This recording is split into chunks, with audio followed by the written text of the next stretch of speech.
Guess I'll just kind of give it a second and let people wander in as they see fit. See if I can get a more cozy lighting.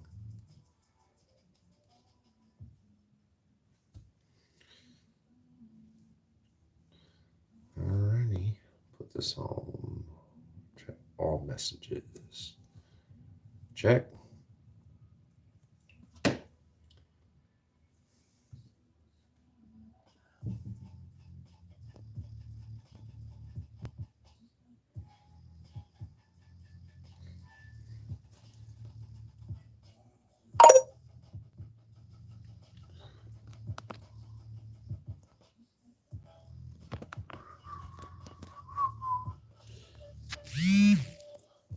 All right. Hey, Stella. Can you hear me all right? Just kind of getting this set up. Trying to find a comfortable light. How's that lighting look? How's the sound? Let's see. Am I going to have to keep tapping that? Probably. Yeah, so I thought I'd drop in, Stella, and just kind of say hi to everybody. It's been a while. You know, brought a few things out to talk about. You know, we could talk about microfractionals. You know, we could talk about silver. We could talk about osmium. We could just catch up on the day. Yeah, it's really just kind of a hangout at the moment. It's been a long time since I've done a live, it feels like, and I thought I'd shoot up here and give you guys more than a shaky camera, which seems to be the norm. So, how you doing? What are you up to tonight? I guess you saw my new osmium rounds, huh? Let's see. Let's get one out. Cool. Hey, what up, Chew? Lion? Welcome in, guys. You know, this chat is terrible how it drifts on and off. You know, you only see it for a moment when it pops up. I keep looking for a way to like lock it in, but I don't think there is. So I managed to finally set a whole bunch of the new crystallized osmium rounds. These are everything before this was prototype, and now we're into the official pieces. The capsules came in terrible condition. I was a bit upset about the condition of the capsules, but you know, most of the silver came in pretty flawless. Where's the best way to learn the most of osmium? Any books to read? You know, one of the best places is actually the Institute, the Osmium Institute. There's another company by the name of Meta Metals. Okay, and that is, let's see if you can read that. We're gonna try. See that little logo right there? It's like an M up here.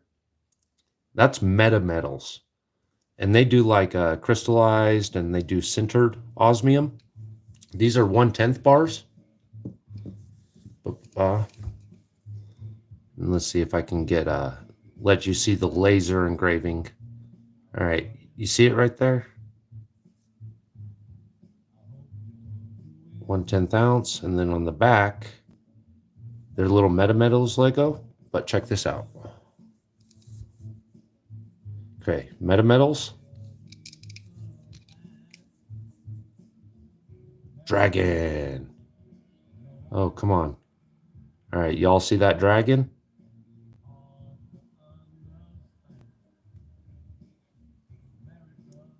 Yeah, these are laser etched in a way that it looks light, like in the daylight, in the normal light.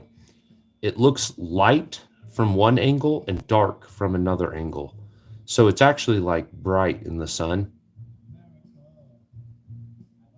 Here, I got another one of these. Give me a second and I'll pull one out so y'all can see. But man, they're pretty cool. They got a holographic. They come in a nice ceramic case. Um, holographic seals all the way around. Uh, you get your edition numbers and like these dragons here. These were one of six. These were 60 series of 66. I got a couple of them, but like this one's 44.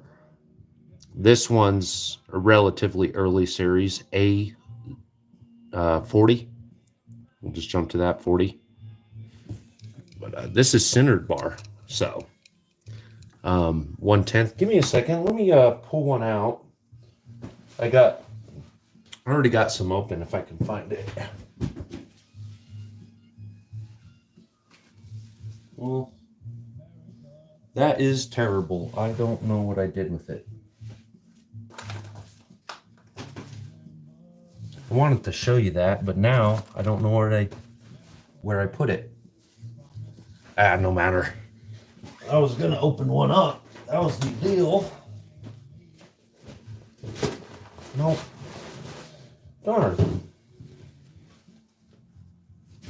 Oh well. So I'll get to it in a little bit. Hey, what up, Lace? Dude, we got 616. We got Lace, Stella, Lion, Dubs. When'd you drop in, man? Chew? Cool, guys. Yeah, so in case you missed it, look at that little charm, huh? Ow. Here, that's what I was going to do. I was going to open this up.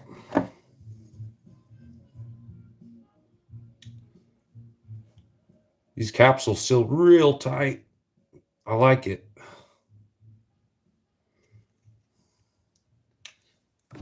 Like 4 minutes ago. Yeah, I know, right? Hey, what up, Ayush? Ayush. There we go. Free of the capsule, y'all.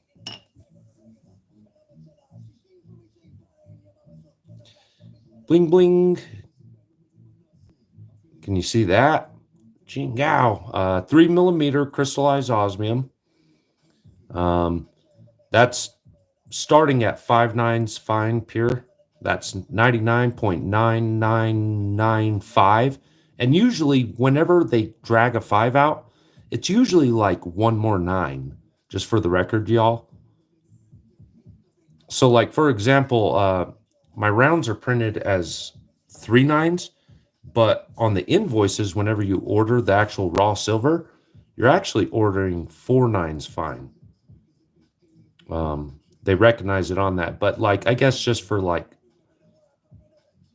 to just make sure everybody's real happy, they put 3 9s just to play it safe. So I'll leave that cap loose in case we want to play around with that here in a minute. What up, Jess? Yeah, I should have brought that Tyrannosaur out.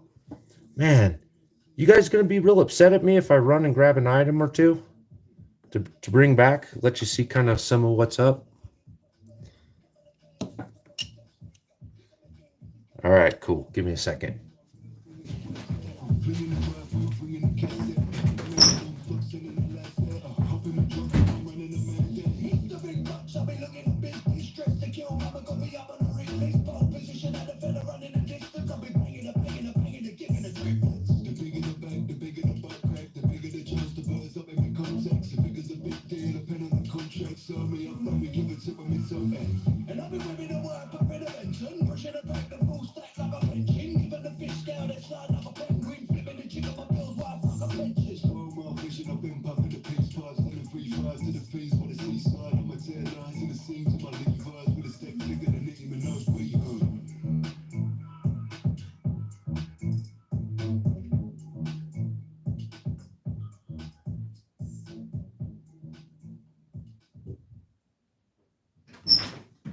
Woo, I'm back.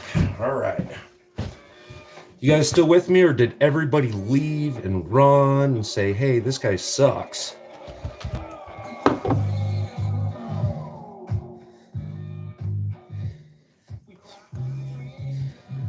Explorer, good to see you, man. Did you get everything taken care of today? Here. What up, Joseph?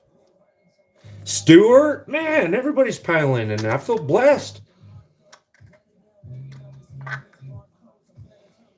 So check this out.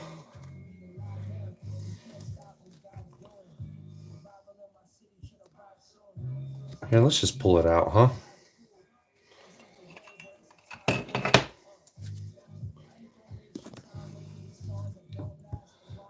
Look at that. Custom pour just for Space Miner 101.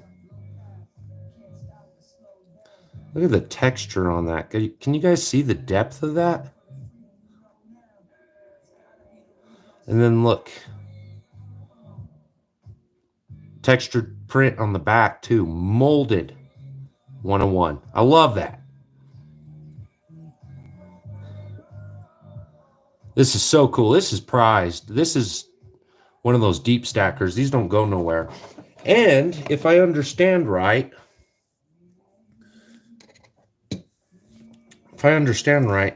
he sent this little case out with it. So I guess if I pluck these out, they serve as a stand. So I haven't tried it yet. In fact, it was kind of a surprise to me. I just thought it was like custom logo stuff. I was like, whoa, that's cool. You know? So let's see. How does this... All right. So this is how it works. So you like... Those pieces came out. Okay. You hook them up in like a little cross fashion. Okay. Let's move these gold bags for a second. Wow. Look at that. Jingao. Get some of these up out of the way. Gold backs. You guys into gold backs yet?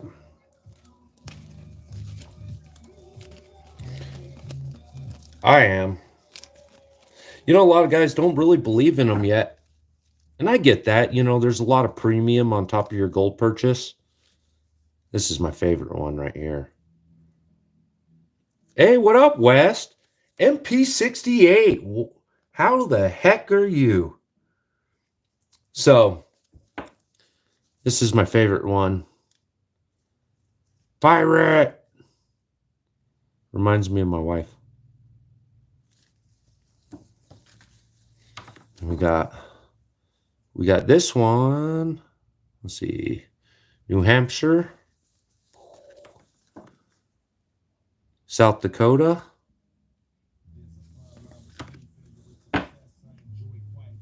Wyoming.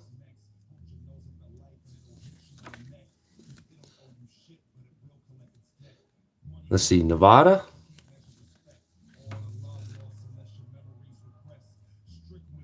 And this is the one Utah. All right, so check this out, guys. In case you haven't caught on to this yet, where are the rest of these? I'm missing a stack real quick. Here, hold on. There we are. Let me see. Flip these over again. Okay. Here, we'll get back to that in a second. There's the Florida halves. Okay. Did I cover everybody? I think I covered everybody. Let me track down my Utah. All right, there we are. All right, so check it out, y'all. What up, OC? Northwoods? Man, everybody's coming in for me. Thanks, guys. Appreciate that a lot. All right, here, let me adjust the slide a little bit.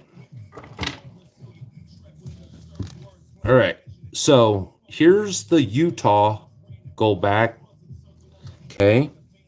And then, what did I do with that just a second ago? This is the one Utah.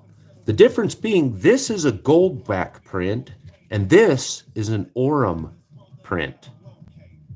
Here, let me get that lighting set a little bit better. All right. Can you guys read that little Orem mark right there?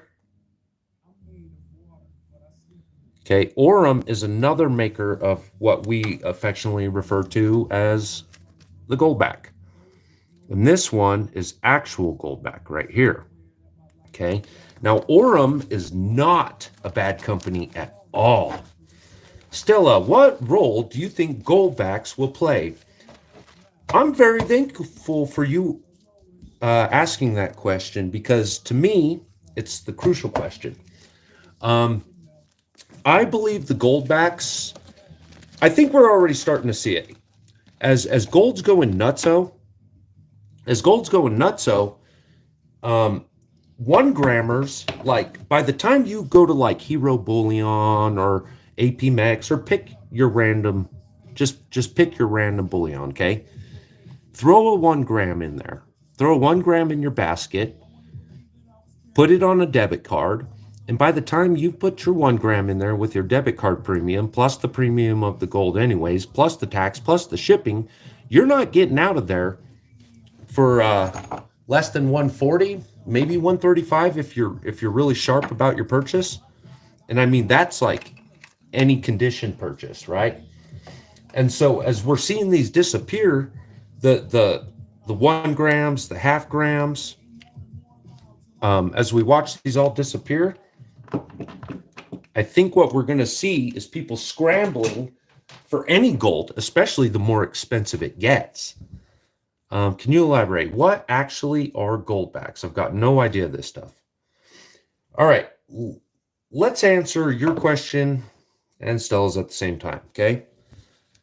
Goldbacks, what they are is they're like a polymer layer, and they've deposited 24 karat pure gold in small microfractional denominations. So this one is 1/200th of a troy, okay? Whereas this one, this Nevada one, is 1/1000th, okay?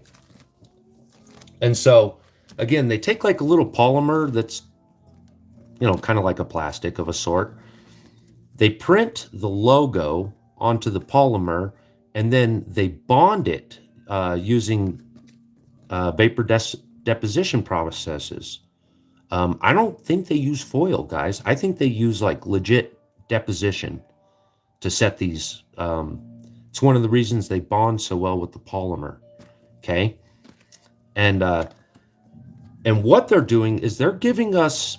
This is a movement towards sound money, y'all. This is gold backing. This is your dollar being backed by gold. And so what they're pushing to do in the sound money movement, and what they've done in a lot of these states, like here in Florida, this is legal tender, okay? They can accept this at their stores now if the vendor chooses to, okay? And it's not actually 5 USD. There's a gold back calculator, okay, that you use. And so like these gold back ones, are a little above $5 right now, pushing towards $6 a piece.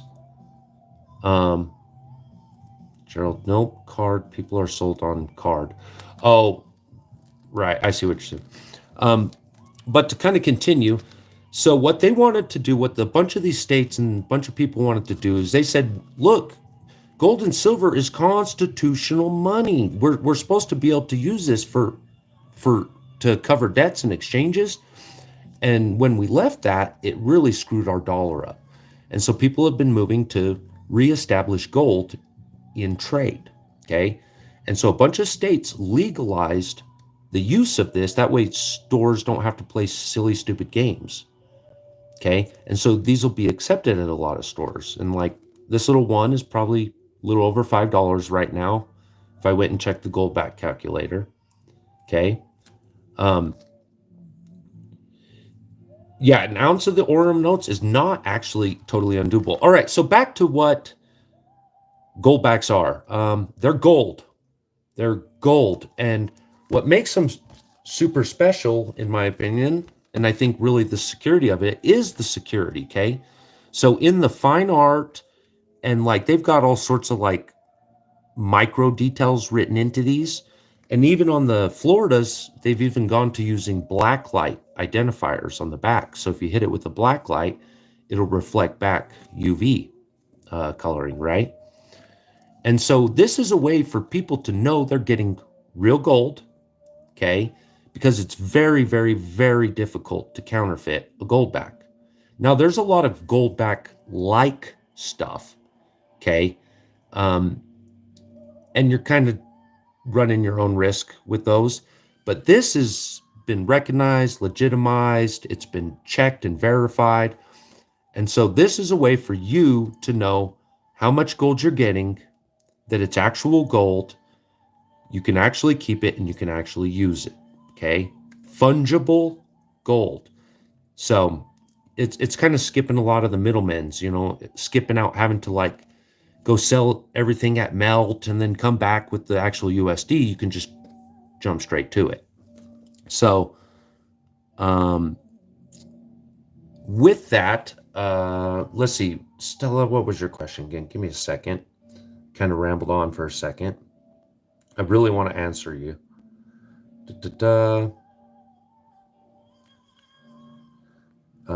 What role do you think gold backs will play? Oh yeah, that's right.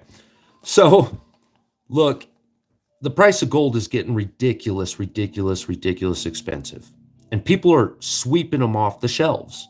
Like, I've recently started seeing a bunch of half-gram bar pop up. Like, we almost never saw half-gram. It wasn't worth anybody's time. But now, even half-grams are getting swept up. And so with that, micro-denominationals, okay? Micro-fractional. Now, you can beat a little bit of your premium off of gold backs by using Aurum. So this, for example, is 1,000 milligrams, which is 1 gram. Okay, that's 1,000 milligrams, 1 gram, 24 karat gold Aurum. This is their buffalo. Isn't that gorgeous? And then like you can kind of see a little bit of the printing coming through, but they've actually stepped that up in 25, and now you can expect it to look like this on the back. You see that black printing? That like oxide print? They really are works of art. They really, really are, Gerald. This is the wolf, and this is 1/10 of a gram, 100 milligrams, 1/10 of a gram. Now you're gonna, with these Aurums, you're gonna get a much better price than with a gold back. Okay, this is a 200th. Remember, this is 1/10 of a gram, 200th of an ounce, 1/10 of a gram. Okay, so and then they'll make them in a couple sizes. So here's a 1/4 gram, 250. This is a pretty one, mountain lion.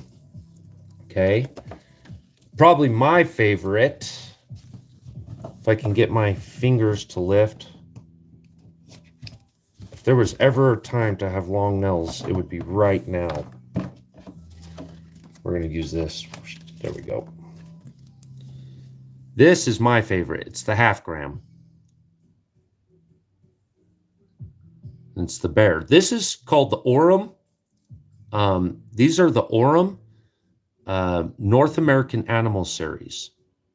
Okay. But in 25, they changed the name of the series. Explorer, you still in there? Can you help me out? What was the name of the 25 series again? They just changed it. Yeah, there you go, West. There's that buffalo. And you can see there's a little bit of a size difference between these. Okay. So watch, we'll continue that size difference for a second.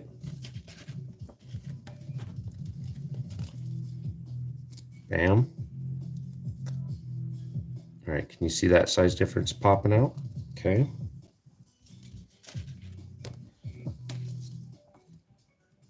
There's the woof, getting smaller yet. Here's the eagle. This is the 50. This is a 20th. And then this little prairie dog here is 25 milligrams, which is a 40th.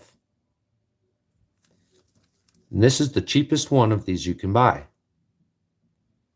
Okay.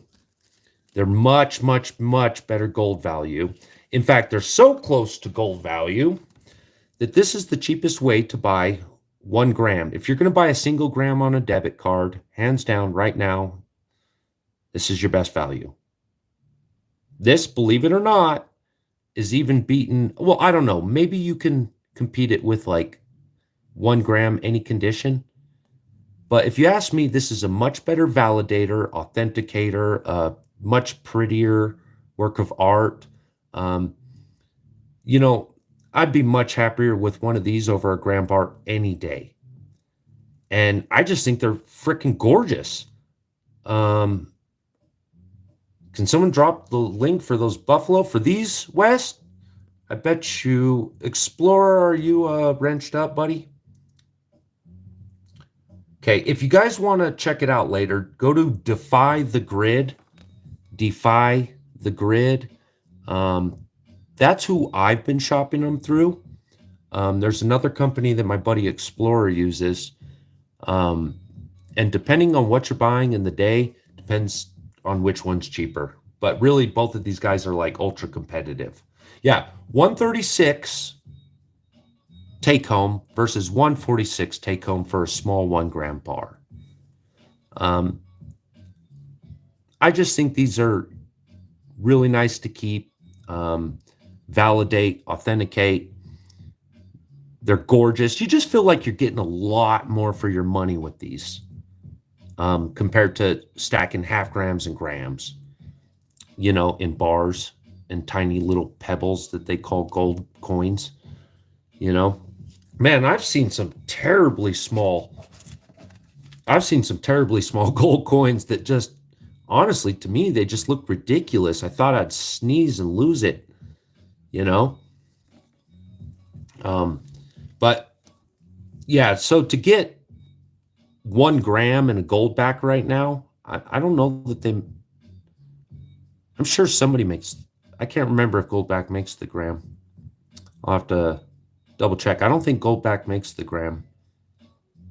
So, but Aurum does. And they've got a bunch of stuff. They've got like fish, and they've got like Chinese horoscope stuff. They've got like St. Gaudens, foxvalleycoins.com. Tell them Jerry sent you. Oh, for Goldbacks. Thanks, man. Appreciate that. Explorer put it in the gold domain. Yes, you guys, that is also a great shop. And like I said, I use also Defy the Grid. So guys, microfractionals they're going to be the way. When gold starts leaving the shelf, look, y'all, you can get ahead of that. You can get ahead of that wave. So when 1 gram, you know, because how long ago was it? We could get a gram for, you know, $65 on a dill, $80 if it was real nice, and then it jumped up to 100, and now it's over 100, and now you're looking at 150 in a cart, depending on where you get, just to get you a single gram of gold, right? Well, what happens when it doubles this, right? It's not going to be as accessible for a lot of people, nor is it going to be as fungible in like a quick exchange moment, right? Because unless you got $300 for the whole gram, you know, then maybe it's time to start moving at something like this. And so, you know, a smaller denomination. And so as the price of gold goes up and up and up, eventually all these premiums, they just start absorbing, you know, and quite frankly, I've said this in a few places, but I'm not afraid to say it again. I don't want to hear crap about premiums from anybody slabbing coins. And end of story. If you're slabbing coins, if you are collecting, we all know the value of Collectors Series 2024, one and done. They don't make this series anymore. Now Now they make the 25 series, and the 25 series does that little mark now, that dark print on the back. They don't do that anymore, right? So now this is collectible. So not only is it the gold, it's the collectible. And so you get them now, just eat the dang premiums while they're cheap.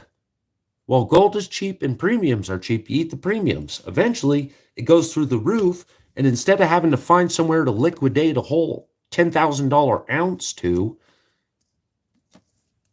you throw a couple bucks out in gold. And now you're not breaking up your entire stack to perform a simple function. Here, my dingo light. Come on, light, do your thing. There we go. So is everybody still with me? Still hanging? Am I answering the questions here? Laced Up says, I found a mint 1888 French Indochina Marianne Statue of Liberty coin. What? Where did you find that, buddy? Explorer says, in 1980, 300 an ounce. Yeah, guys. Look, 10 years ago, gold was on discount. Guess what? Today, gold's on discount. Tomorrow, gold will be on discount. Like, I think a lot of people are losing momentum in the sticker shock of gold and silver and platinum right now. You know, they hit a little bit of sticker shock and they're like, oh no, what am I going to do? And instead of buying it, they're paying more for it a week from now because they didn't want to buy it at that exact moment. Oh, come on, thing. Work for me. There we go. Okay, so you got into the dimes, Gerald. So you just got it from some lady throwing stuff out, Laced. Dude, that's awesome. Dude, that's freaking awesome. What a lucky score. Yeah, so look, you know, I just decided one day, look, I just saw gold going crazy and it was getting more and more difficult to pick up 1/10 ounce. Then it got more and more difficult to pick up 1 gram. And I was like, you know what? I'm just going to get ahead of the premiums. Pay the premium now. Let the gold stack on itself.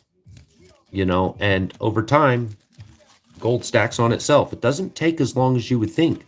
Like, look, whenever I got some of these, I picked some of these up at a pawn shop. I was getting some of these for $5 a pop. I was getting them under melt at that moment. I was up the moment I walked out of the store. You know, but it took a sacrifice of the moment. Like I burned the last of the money in my pocket in that moment to make that possible. But like I said, the moment I walked out of the store, I was up. You know, the moment I was out of the store, I was up. These guys, like a few days after I bought them, I was up. You know, like premiums have already been absorbed. I've already absorbed my premiums. They're gone. Chef, have you seen these, buddy? Have you dipped into the Orums yet? Or in North American Animals? Look, 100 milligram, 10th gram, right? 1,000 milligram, 1 gram. 25 milligrams, so that's like a 40th.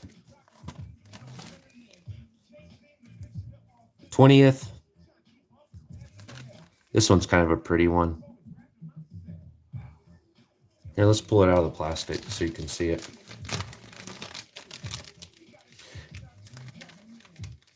So who all is in here's stepping up? I know Explorers. I know there's a few of us stacking some. Are we stacking them or are we just picking up a few, guys? Are you just picking them up for fun or are we stacking these things now? Yeah, and that green is green, guys. It's like a bright dollar bill green. That's the best way to put it.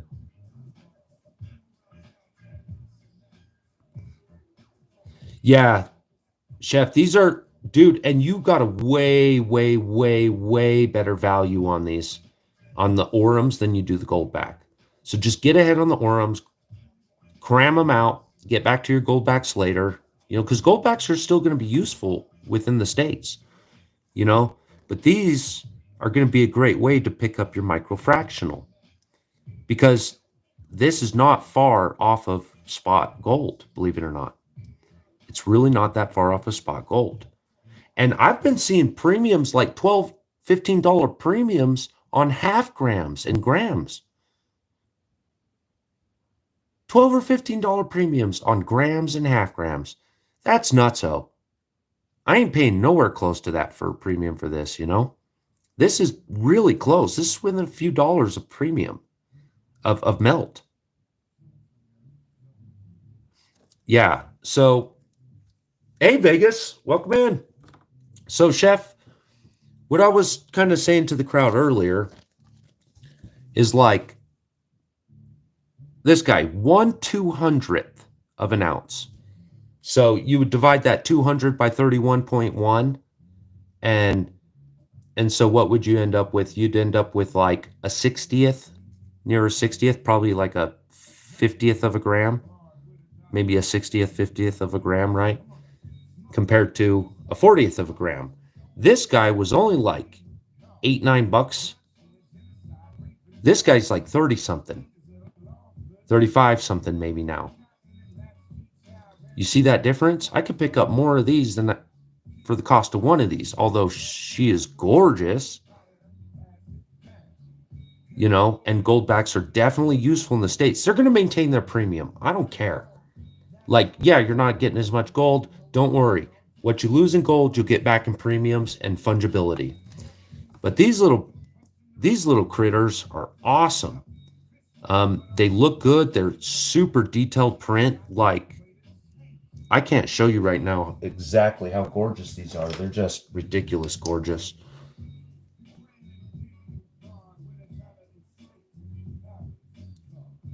And so I guess let me show you another one or two of those. So we'll start at the bottom, 25, which is like the 40th. Okay, we just showed you the 50. So it's like 20th, right? Here we have our 10th gram, 100 milligram, 10th gram.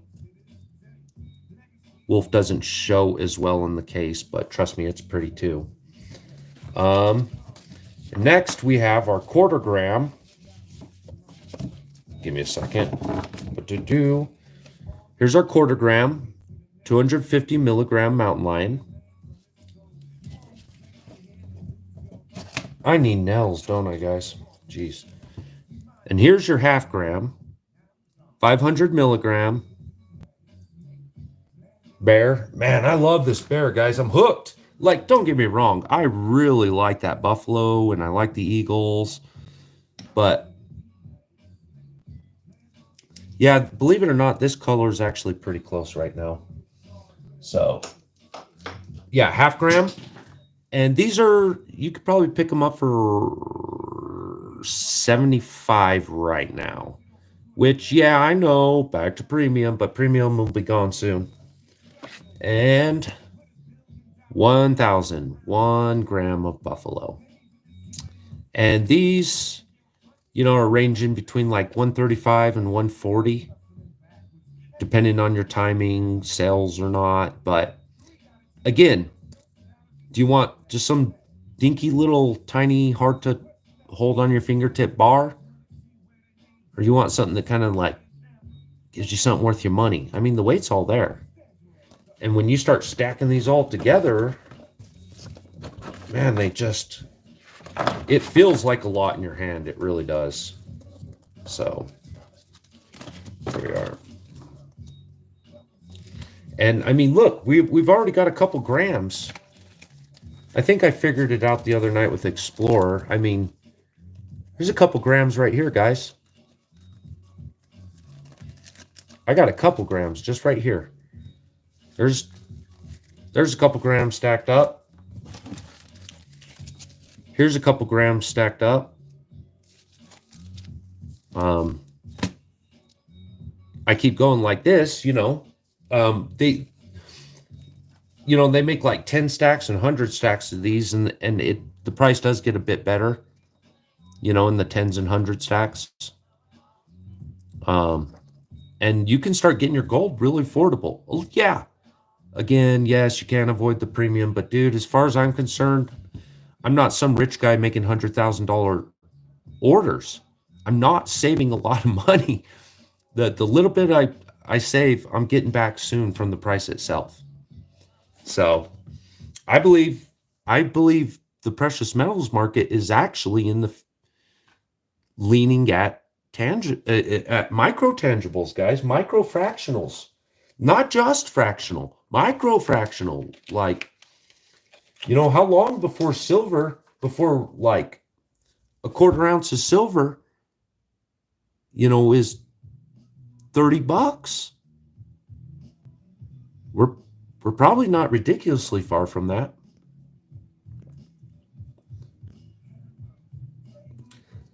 Vega showed up late. What is it that you have there? I don't know what you're asking. Are you asking about the osmium, the goldbacks, the orums, more osmium? I've got some sintered bar. These are 1/10 osmium sintered bars. Oh yeah, that's what I was doing.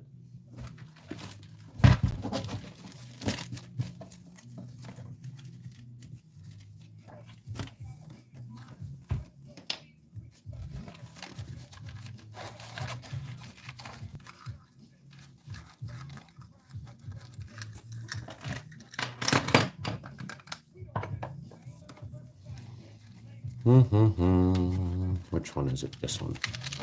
I should stop watching through my screen and start watching in real life. Okay. 1/10 platinum. Okay. Oh, this is fun, guys. All right. Give me a second to unload, and I'll show you what I mean.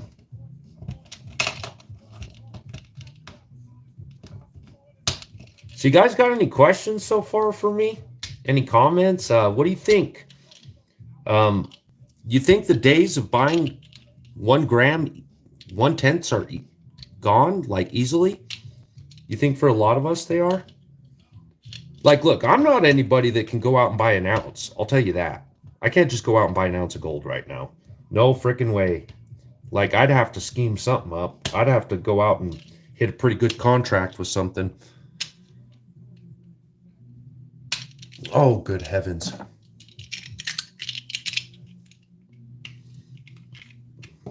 Should be worth the wait. Shoot, I lost like 4 people while y'all waited on me.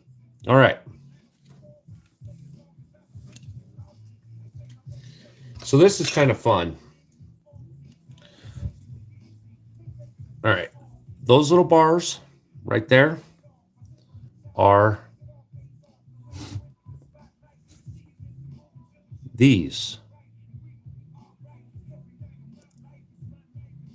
This is 1/10 sintered osmium. Okay, now watch. This is fun. This is 1 gram silver. Okay. This is 1/10.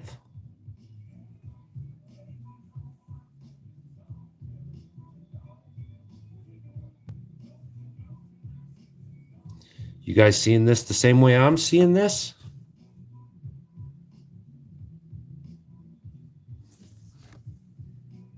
Here, let me move that light a little bit.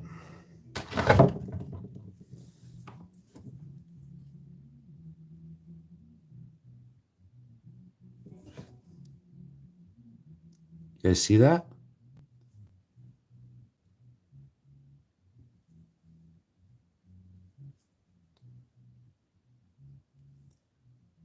That right there is the difference between 1/10, which is 3.1 grams, or 1 gram.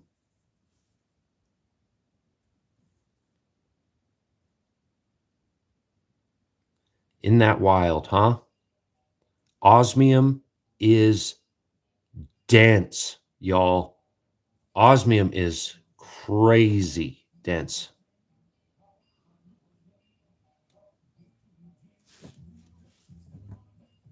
Look at that. They're almost exactly the same size, almost. Now, this, you guys know Breach? This is one of Breach's 1/10 bars, okay? So, trying to figure out how to hold it in my hand where you can see it.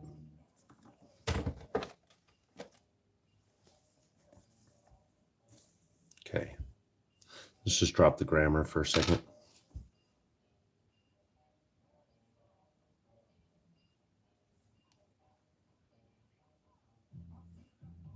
Can you guys see that difference now?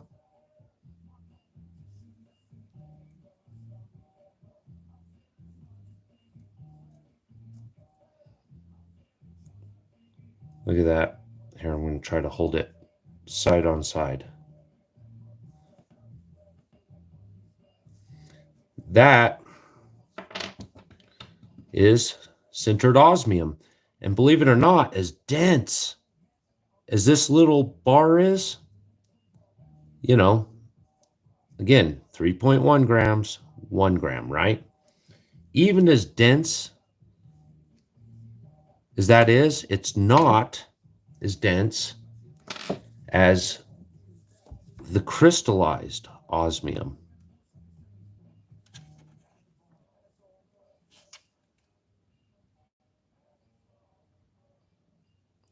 This is actually the densest form of osmium there is. Just because it's so dense, it's microscopically dense. Like it lacks the pores. It lacks the little voids and pores because it's laid down one atom at a time. Like just atomic layers. That's how dense this stuff is. This, whenever it's pressed, heated and pressed and stuff, it still has tiny, tiny little microvoids in there that we'll never see, but they're enough to count towards its overall product density. So this is like the third densest form of it. This will be the first densest form of it. And right in between it will be a arc pellet. It's in an arc furnace. So literally they use electricity and zap it until it forms into a nice little like metal bead. And that'll be your second densest. But so this is the densest right there. But this is crazy dense. I mean, listen. You hear that? Here, now watch. Ready? You guys hear that? Doo-doo. Okay. And let's just bust out our platinum real quick just to be fair, huh? So just to give you an idea, osmium is over twice as dense as gold. It's over twice as dense as gold. And platinum being just a bit heavier than gold. Just a bit. 1/10, 1/10.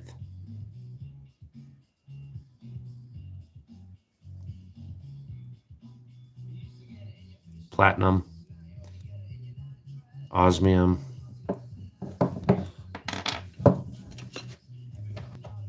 Here's our silver gram. Here's our 1/10 silver. I don't know if that helped you guys get some perspective on that.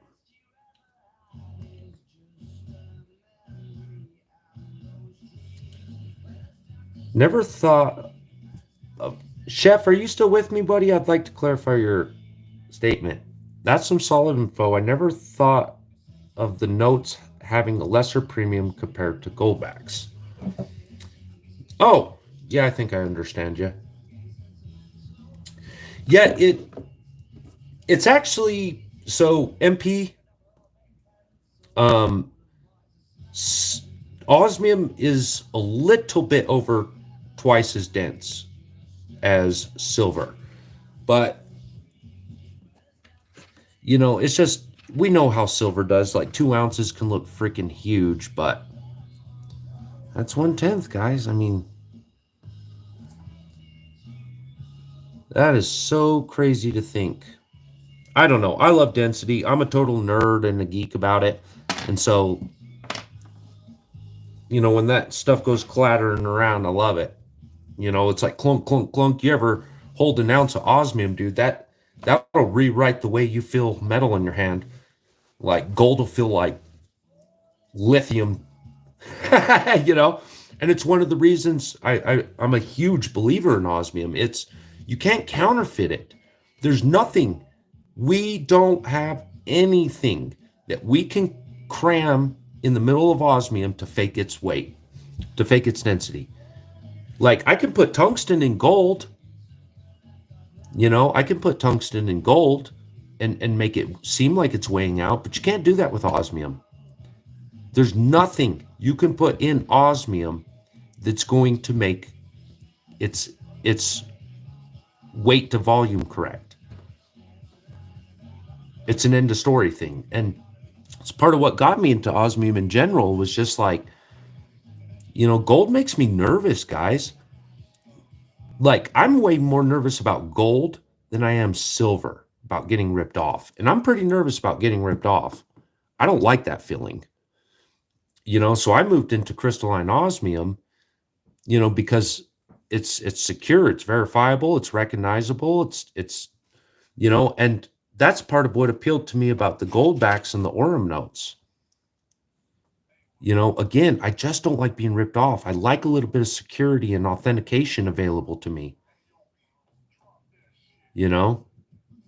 Stay dense, y'all. Stuart says that's funny. But so between like gold backs, you're not cramming this full of tungsten. We can start there. You're not cramming this full of tungsten. You can electrically test this. It's got a measurable amount of weight. Everybody knows it's valid. And these guys got a lot riding on the line. A whole company riding on the line about being honest. A big company. This is legit. This is just as legit as buying an Arger bar with a hologram. Especially considering a lot of these are using holograms and stuff now, like the Florida halves, or the Floridas in general. Floridas in general are using hologram technology, as part of that validation. Crystal osmium uses the crystalline structure plus the density. So you can't pack this full of tungsten and you can't fake the metal. You can't pack this full of tungsten and you can't fake the metal. Both of these have extreme identifiers, like that make it just like crazy, crazy, crazy, crazy difficult to counterfeit. So it makes me feel a lot safer, and that's part of what I was bringing to the table with the osmium and the silver. Is like, oh, this isn't the best example.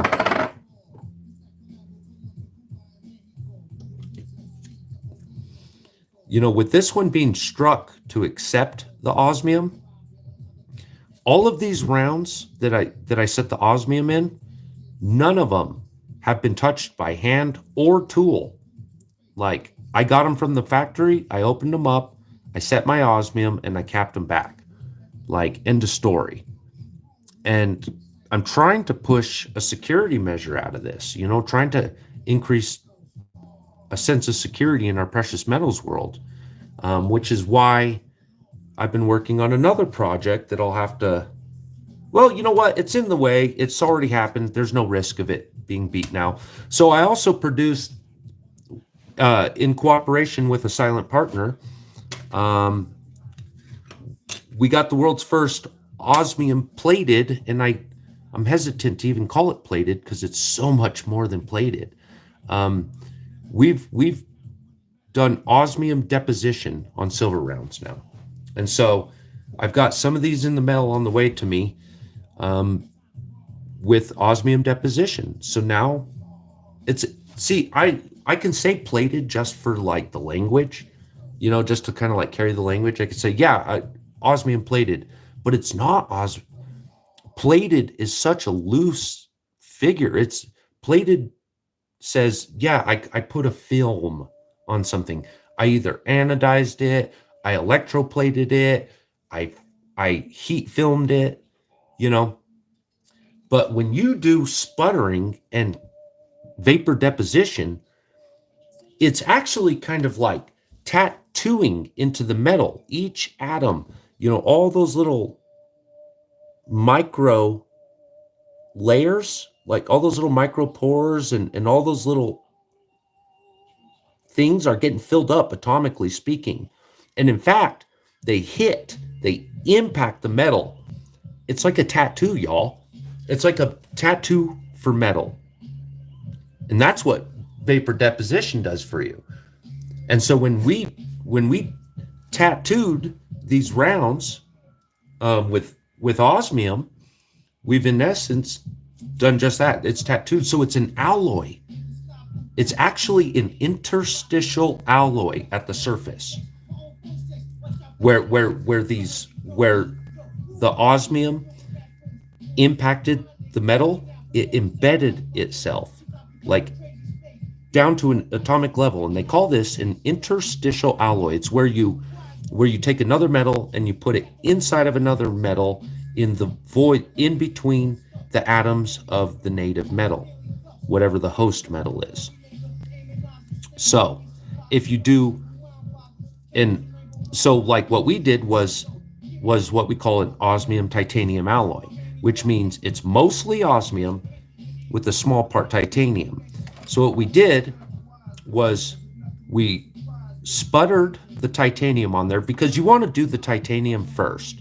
Okay, you want to do titanium on top of this first, because if you do straight osmium on top of the silver, like what happens is there's like this little micro layer in there in between them, and it can actually kind of peel back because it's catalyzing everything in between it microscopically. So you use the titanium to seal up the silver, and then you could deposit the osmium, and there's no reaction in between. There's no catalyst function being performed in between layers. And so there's that. Who's still with me, y'all? I see two in the house. Thank you, you two. Appreciate you.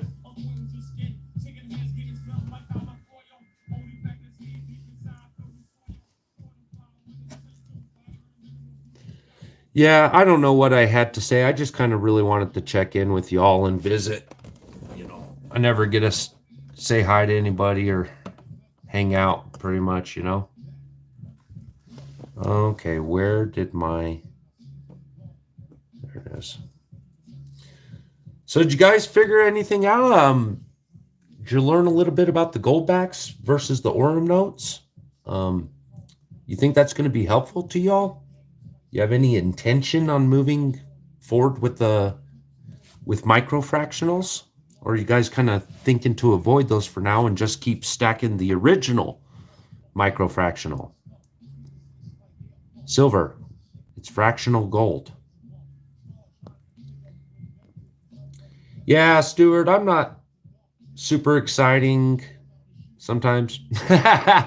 I'm working on it, man. I'm trying to get better. I'm trying to create some stage, try to get some background noise in there, and try to respond to y'all. It's about the best I can do right now.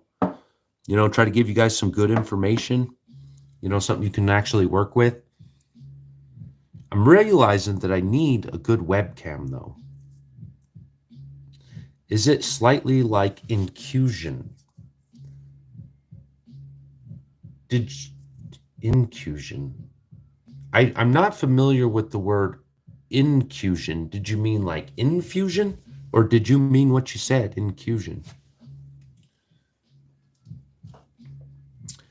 So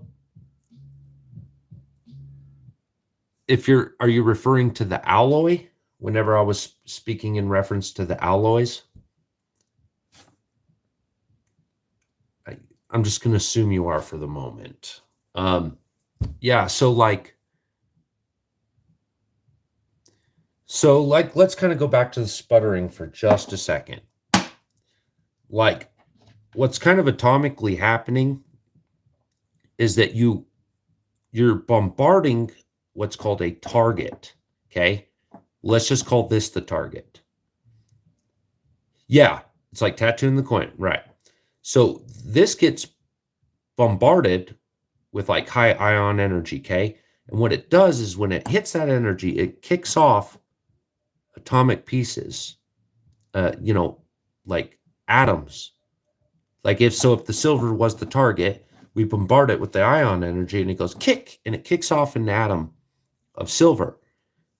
And now this atom is just kind of existing suspended in gas, in an inert gas like argon, okay, is one you could use. And it's suspended, and there's a focus, an ion focus, okay, and it's controlled through radio frequency, okay. And what it does is it focuses all of this stuff floating around, and it goes whack, and it goes whack, and it beds itself on like an ultra molecular level. And so whenever you start getting there we go. So like if these were your atoms, okay, and now you got old osmium floating around, and you're going to embed it. You kick what you will do is you'll have an osmium target, and you'll bombard the osmium target with that high energy, and it goes kick, and it kicks off the osmium, and then it shoots down this very narrowly directed path, and it kind of goes clunk into the voids in between the atoms, at least on the surface level, right? And so anywhere that, and it's hitting pretty hard, and osmium's got a lot of density to it and stuff. So what ends up happening is it can embed itself even below the top surface, like this. And so like you could also compare it to like a gentle snow falling, and it goes ka-tunk, and it lays into its place, atomically speaking, right? But really, it's kind of hitting with a little bit more energy, and it's like whack, and it tattoos itself in there. So it's kind of like a spray gun, like an auto paint gun. It's kind of like that, but it tattoos it from a distance, and the result is what's known as an alloy, which is two metals combined into one metal. It's not a new metal, it's just two metals, right? It's an alloy of two metals. And so what you would call this is an interstitial, because it lives between the other atoms, okay, in spaces between the other atoms. And that is your interstitial alloy. And so your alloy metal would be your osmium, okay? But your alloy would be, in this case, would be called silver osmium alloy. It would be a silver osmium alloy. But if you had less and you were bombarding it, and your main target was like the osmium, and you had less silver, then this would be an osmium silver alloy. So it goes to the greater part. Okay, so if the greater part is silver, it's a silver osmium alloy. If the greater part is osmium, then it's an osmium silver alloy. Okay, and so at the surface, there is an alloy layer. Below it is not alloy, above it is not alloy, but in between it is. And right at that surface, it's bonded, like a tattoo is bonded, okay? And this is why I don't like calling it plating, because it's so much more than plating. It's so much. It's the next level, guys. I can't wait to show you. Like, it's going to be here tomorrow. It'll be to me by tomorrow, and I'll get to show you guys what the new level. Like, guys, I'm telling you, I took it up a notch. We're not going to be like, look, you order a Germania with holograms on the back, right? In essence, it's a laminate sticker. Okay? It's basically a bonded sticker. Now, I'm not insulting them. I love the holograms. I love the security measures and the identifiers on Germanias and like the Arger bars, right? The Arger Herrera bars, the gold bars with the holograms. Absolutely phenomenal work. I'm an absolute believer. In fact, before goldbacks and Aurum notes, the only gold I would buy is Arger, the Arger Herrera bars, because they had the hologram, which made me feel safer about my gold. But now, old osmium space, I can't wait to show you. We've taken holograms up a notch by using metal itself, by using the metal itself as the hologram, because a metal, when you start getting down to nanometers and micrometers, which we're talking about the difference between like 10 and 100 atoms deep. Metal, almost all metal, I might as well just say all metal, suffers refraction, has refractive capabilities. So it's opaque. It's semi-transparent. That's why you can see through like a rhodium or ruthenium alloying or deposition, right? So like, you guys ever heard of clear aluminum, clear metal, transparent metal? Well, transparent metal, like aluminum, is one of those that can be transparent. Like, it's often used in transparency. Like, one example of transparent aluminum is this stuff. There's a very, very strong chance aluminum was used in this ceramic. See, like the transparent aluminum is a ceramic. It's a highly polished ceramic. So they use like an aluminum powder mixed in with the ceramic, and then they heat it up and sinter it and temper it, and then they polish the schmiezo out of it, and it goes clear. Well, almost all metals are clear at some point, depending on how thin you make them. Well, depending on how thin it is and how you deposit the layers, it can also change colors. It'll affect your color, okay, depending on how thick it is, based on the way your photons pass through the atomic layers. Like, only depending on the speed of the light, only so much light is going to be able to break through based on the power of the light. So like, light can maintain its frequency, but if you up its power, you can change the colors or the color that's being filtered back to you. So it'll filter through, and it refracts, just like a diamond, just like a jewel refracts, right? And then by the time the light reflects and passes back to your eye, it's at a different energy level. And so now you're seeing a different color. And so I'm going to demonstrate that a little bit with these rounds that are coming. And what we're doing is we're advancing security. We're going to be advancing the security of coinage. We're going to be advancing the authentication of coinage. We're going to be advancing the sealing of the actual metal. So we got security, we got cosmetic beauty, we've got preservation of the metal, all written into this system that I'm going to be showing you guys probably tomorrow or day after. And so stand by for that. We've got titanium, we've got tungsten titanium, um, we've got tungsten tantalum, and we've got an osmium titanium. And yeah, that covers it for the moment. So keep your eye out because these are the first in the world. It's the first. I don't think any other bullion has attempted what we just did. We might be the first to have applied this technique of using vapor deposition to enhance your bullion. So that's going to be exciting as shit.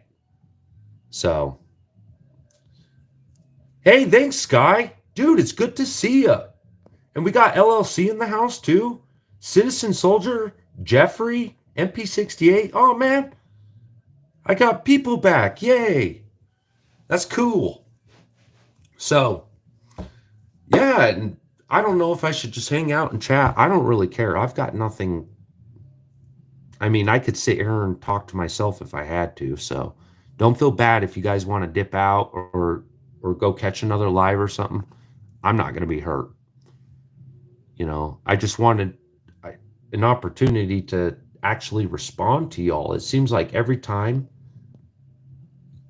you know, I'm involved in a live, I'm busy with something else, and I never actually get a chance to respond to you guys. Let's see, Stuart. Hence old triple nickel chrome plating. They would use one dip if it worked. Yeah. You know, electroplating is really old method that's done really well, and we've gone real far with it. But one of the reasons I think what we're doing is going to be a little bit step up from that even is because by using osmium, by vapor depositing osmium onto the silver, osmium cannot be anodized or electroplated onto your silver. The only way you're going to apply osmium onto your silver, I mean, seriously, the only way you're going to apply it like in some kind of a film or layer is vapor deposition. Maybe you could pull off a chemical deposition, but you'd probably end up with like some kind of a something goof. But seriously, vapor deposition, it's the new way forward. And you know, that's what this little crystalline was made from, vapor deposition. If you carry that process long enough, it'll make big old chunky crystals. But if you run it for X amount of, I'm just going to say X amount of time. I don't want to say too much because we've got like some recipes for our metal colors. But depending on the thickness, it'll start transitioning through colors until it becomes its final color, the color we all recognize, right? And then once it's established the color we all recognize, then it starts growing its crystal formation from there. But technically speaking, it's all crystal.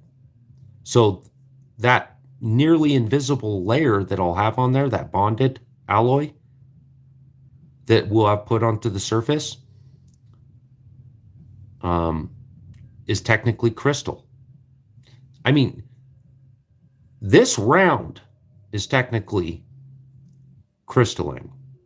Just it's not how we use it in our language, you know? So, but crystalline equals purity.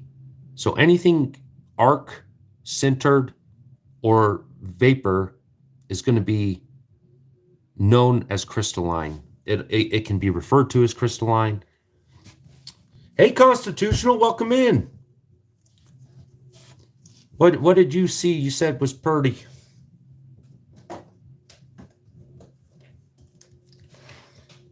My camera is terrible. Should we open up a silver round and take a look at it again? Let y'all see.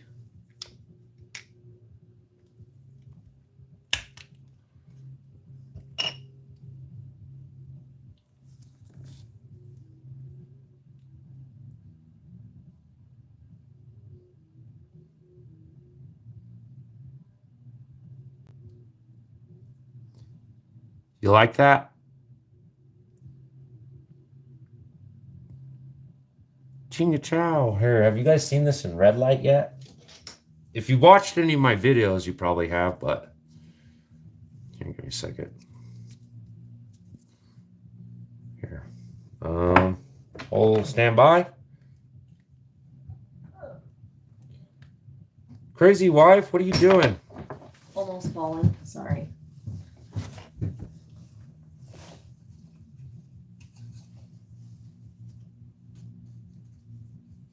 Red light is my favorite light for these.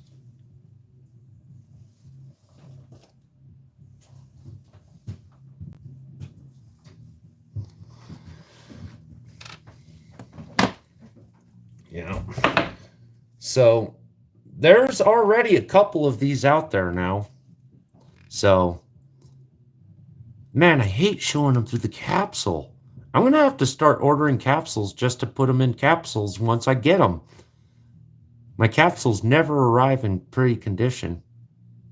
They always look like this. You guys see that? Looks terrible, right? You know, you pull it off, it's not so bad. I don't know if I'm going to do super high polish anymore, guys. I mean, you look at it and you scuff it. You know, you just look at it and you scuff it. I mean, goodness. Here, there's something else I can show you. Here. And so, in case you guys haven't seen, there is a very rare. Here we are. There's only 10 of these made total so far. I might continue them. Give me a second.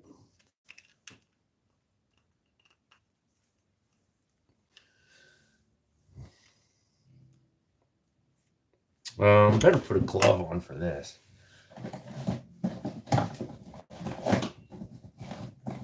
Da-da-da.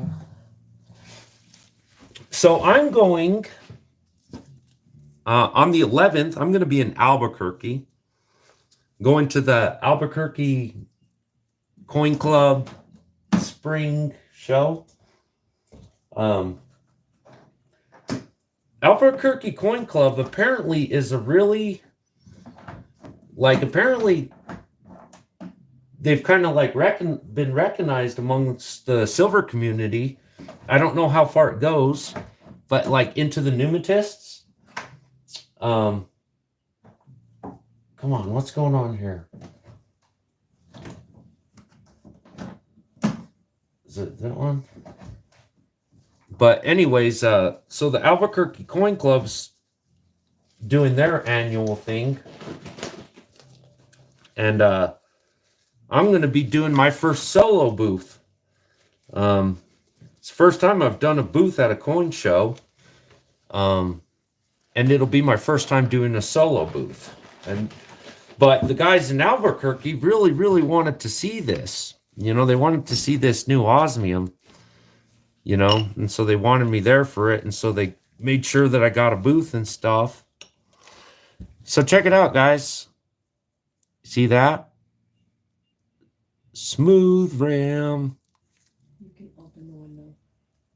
I had 10 of these made. There we are. So I had 10 of the smooth reed made. You guys like the smooth or do you like the heavy reed?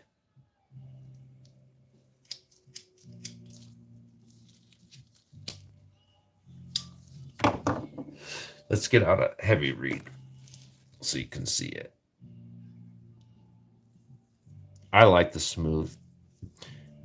We're talking about doing some laser engraving along the smooth reed. You know, see how that goes. Okay, stand by. I'm going to pull out a fresh reed.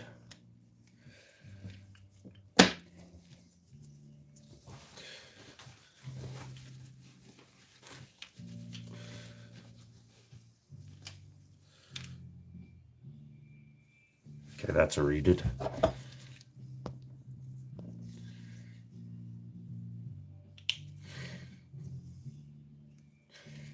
Next time I'll do this vertical and invite somebody up with me. This is terrible. I want to talk about something important, but I don't have anything really important to say at the moment. All right. Okay.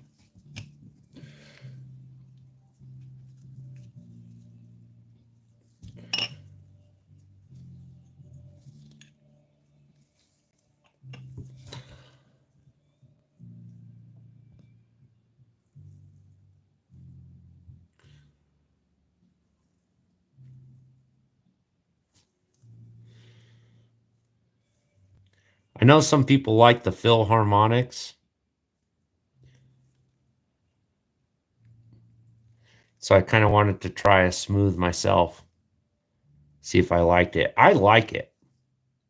So right now there's only one of these. There'll be another one made. So there'll be 2 total with crystal in it.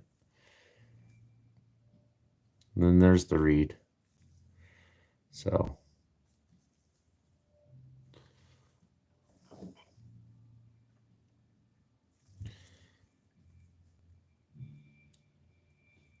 I like it. I think it makes it look bold. Makes it look like big fatty. You know, I like that. And so we'll do some laser scribing. We'll do some deposition. And then we'll set it with some osmium. So it'll be osmium plated, osmium set. We'll put some privy mark in there and call that. What do you guys think? Think that turned out real nice? I do. That's what I'm going to do.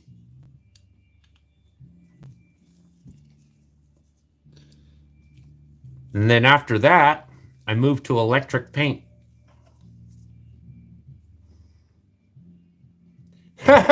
Now I need a smooth edge. You think I should continue those? OC, you like that?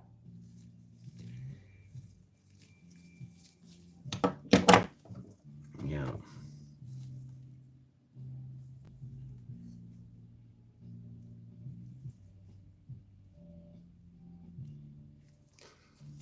Got some platinum.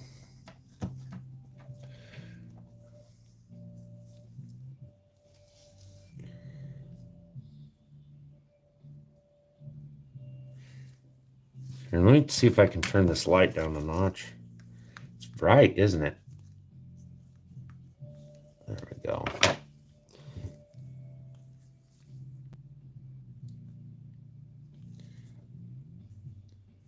You know, shout out to all you guys who've already figured out this intricate showing. Because that's tough to get your show right. To get all your colors right and all your lighting right. Shout out to you guys. Like LLC, dude, you got a great looking stage, man. I wish I could get my stage together like that. It's a start. But, you know, like better camera, maybe like a newer angle, like something closer like this, maybe? I don't know. I kind of like that angle. I probably just need a better camera. Try not to make sure I don't have any magic on. Here's retouch on. I don't think that's making any big difference. We're going to turn that off.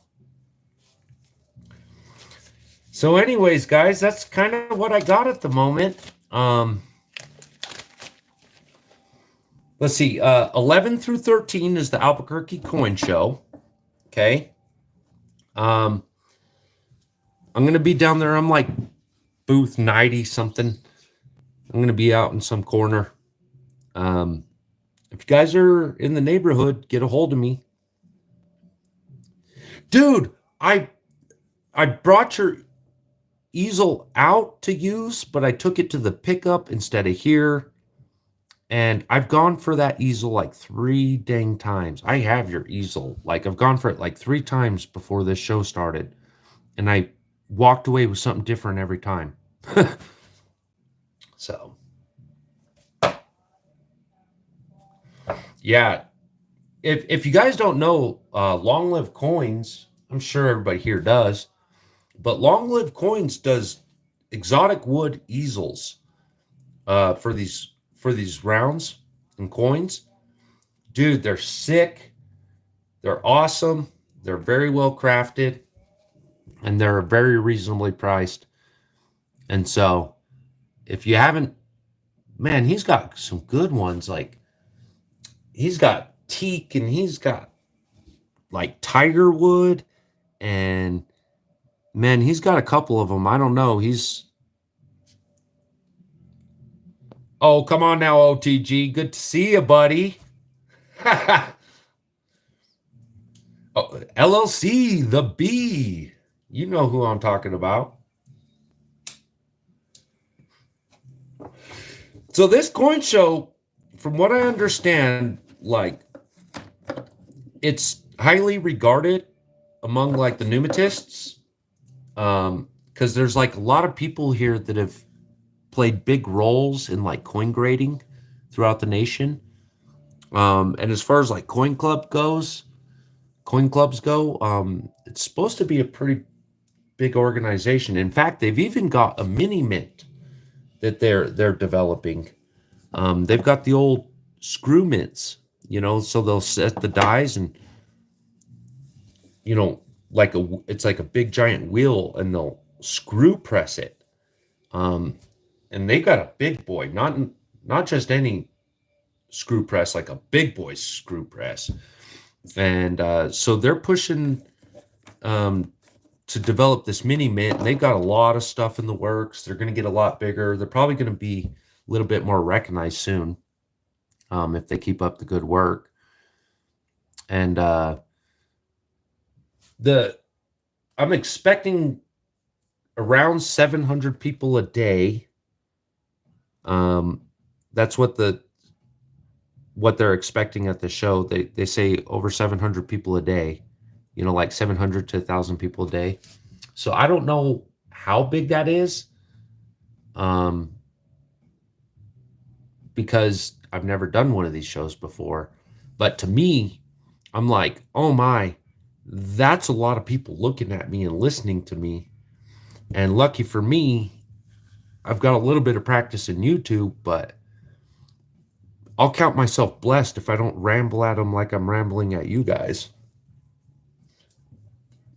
I really do better with questions, like answering questions. I'm really better for answering questions. I've never been much of a small talk person. Like, I like to respond. I like to respond to large thoughts, and complicated things. And, I like to debate a lot. And so, like, to carry a conversation about nothing can be quite difficult to me. So, I'm hoping we're going to see some people down there. I know, who was telling me they were going to be passing through New Mexico. They were saying northeast New Mexico, I think. Yeah, somebody was mentioning that they're going to be passing through. Oh, see what he did there? See what that troll master did? And yeah, you guys want to get me talking, just bring up some tinfoil. Man, and I'll talk tinfoil stuff all day. But usually it's better if I have somebody to reciprocate off of. So I'm excited about this coin show, y'all. I'm excited, but I'm also very nervous. I don't have a lot. I'm not going to be like most of these guys with these giant. What up, Pete? Welcome in. If y'all haven't met Pete's freaking awesome. Great community member. But so I don't have a lot of product. I'm going to have about between 10 and 12 of the osmium rounds. I'll have some bars of sintered. I'll have some arc osmium, some arc pellet. I'll have some osmium plated. I'll have another company's osmium crystal. So I'll have two forms of the osmium crystal. I'll have the osmium arc. I'll have the osmium sintered. I'll have the osmium plated. I'll have osmium sponge at the show. I'll be able to show y'all what osmium sponge looks like. That's going to be pretty cool. Debating on a regular basis leads to 4-hour warnings from pill company. I see what he did there. Good play. So, yeah, Pete, Sydney, huh? I knew you were down under, but where? I wasn't sure of. Have you been in Sydney the whole time? Or we have a friend Akka down in Perth. He's a friend of ours in this chat. I think we're all pretty well familiar with Akadaka Stacker. I'm sure you're aware of him. And then there's another great Australian channel, Good Morning Stackers. Joe's great. Joe's pretty awesome, very entertaining. He's fun. And then he sings. He worked for a whole bunch of bullion companies.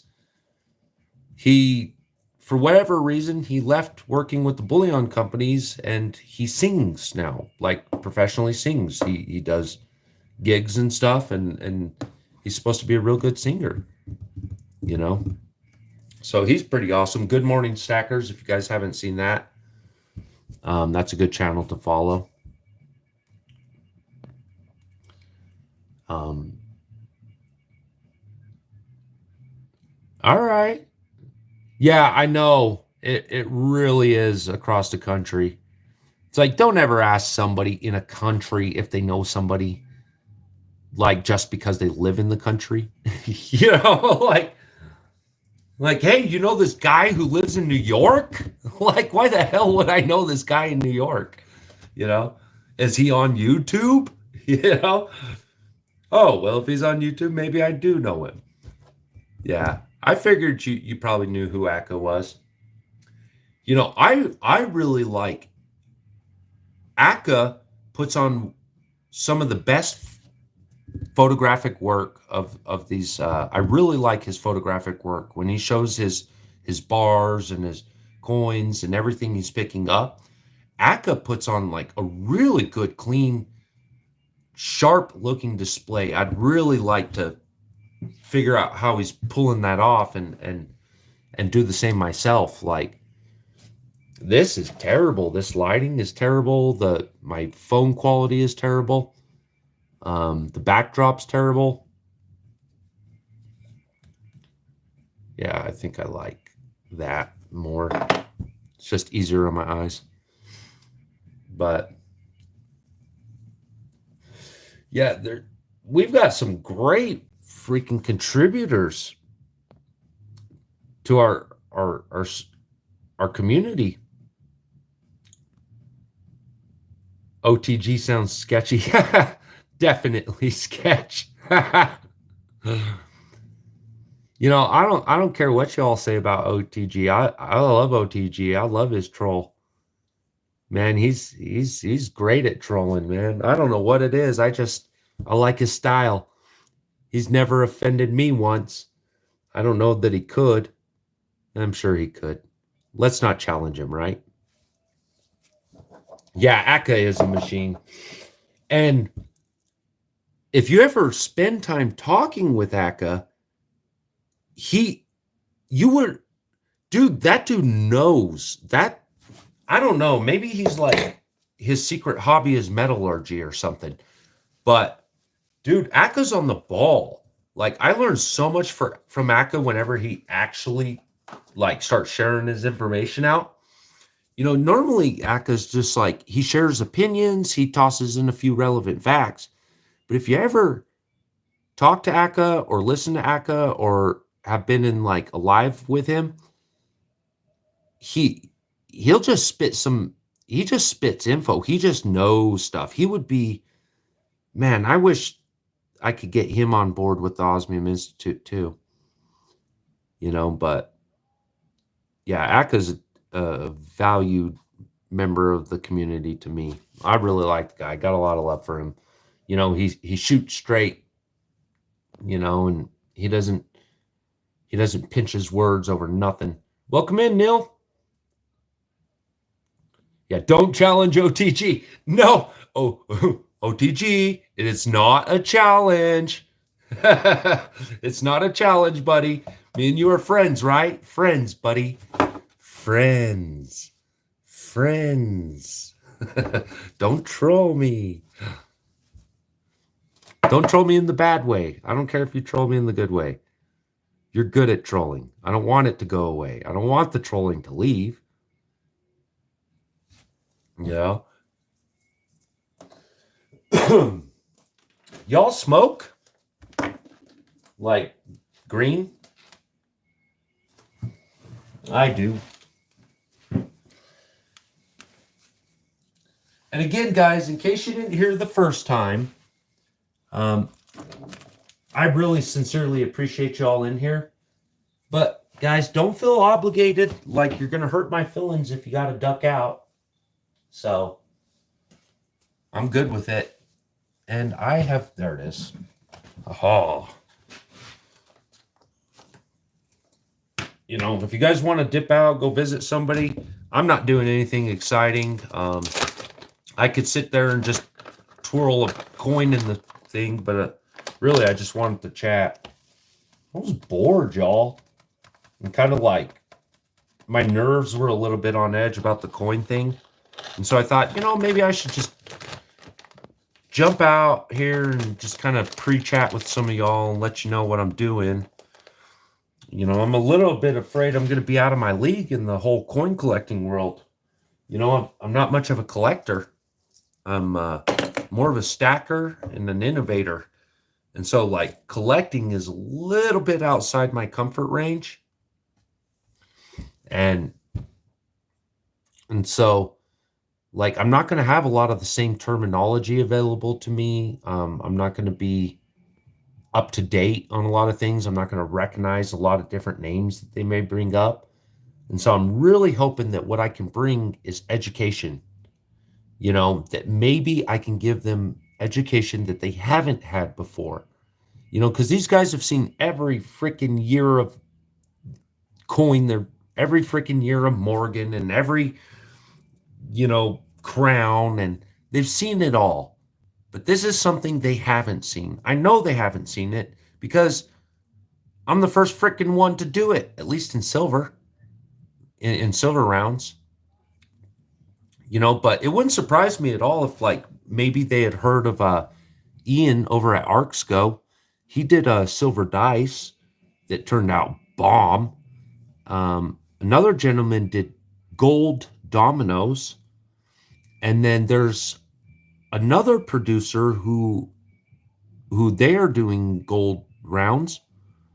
Their method is a bit different than mine. Mine is inset into a cavity. Like, that cavity was struck. Like, I had the die created just to strike a cavity to receive that, you know, a little reception point for that 3mm. But they used larger osmium, and it looks like they surface placed it. So one or two of the pieces look pretty good, but I mean, they're all really cool. They're all really unique. But, you know, these guys haven't seen these yet. They haven't seen it unless they were over in Europe. But as far as I know, unless you're looking at silver dice, gold dominoes, or these, that's about all you're going to be able to get with precious metals with osmium in it, you know? So that's pretty cool. And that's what I'm hoping to bring them.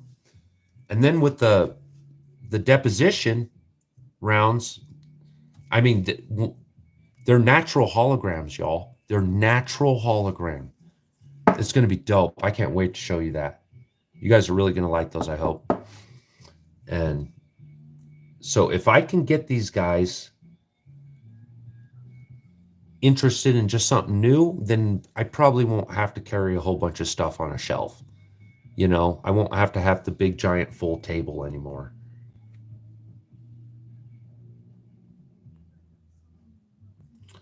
Let's see. Neil says he's producing a jewel, crystallized osmium set jewel in the next few months. Well, that'll be a fun one to look forward to. Yeah, osmium, crystallized osmium is not new, guys. Like, that's a bit of a misnomer. Osmium's this new thing. It's not new. We've been using the heck out of it for a long time. But the crystallized osmium, this has only recently been developed. And so we are literally pioneering and discovering and creating new ways to apply crystallized osmium into tangible investments. I mean, it works as a bullion form itself. I mean, they make much larger bars and discs than this little guy. But this little guy is going to cost you about $300 or more. I don't know. You could probably, if you guys search that little OIC code or run your phone over that QR, here, I'll try to be stable for a second. You guys can screenshot it and dig it up later. But you can literally check the value on one of these little pieces. So you can imagine what a large bullion piece of this could be worth. 20, 30,000 pretty easily. Between 10 and 30,000 pretty easily.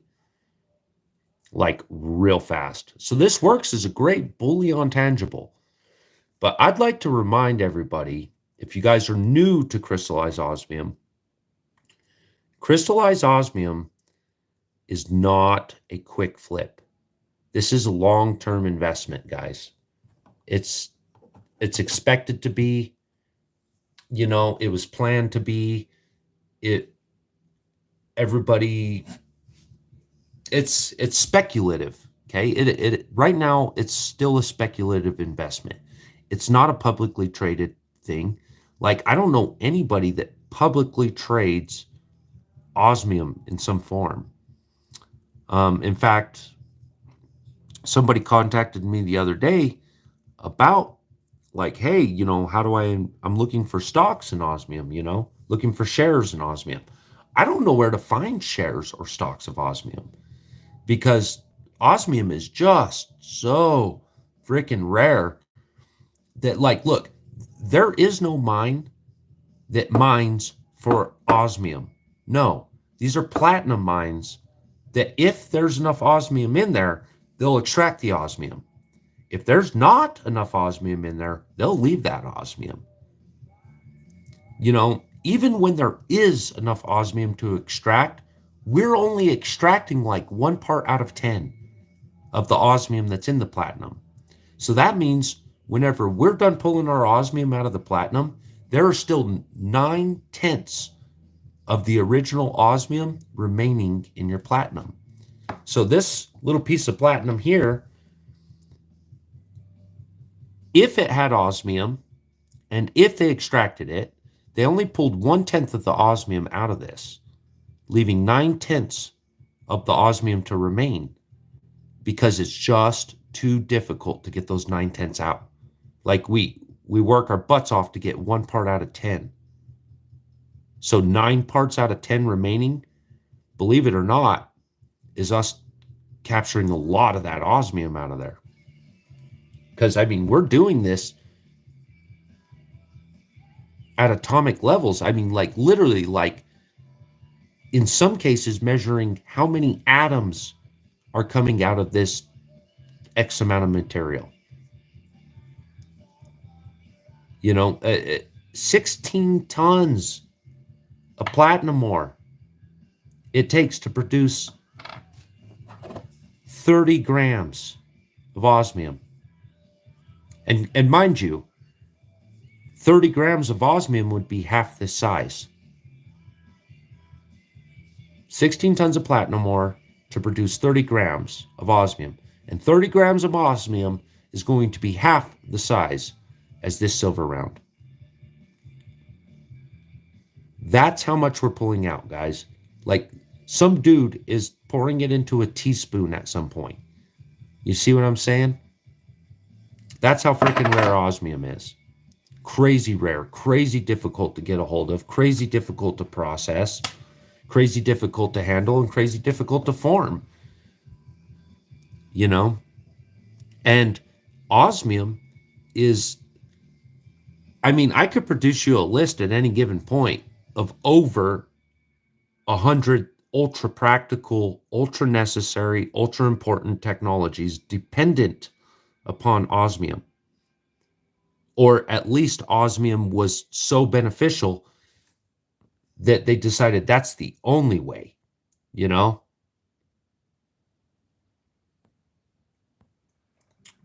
Did I hook up with GMS, Neil? Not yet. He's going to be getting back to me. He wants an interview.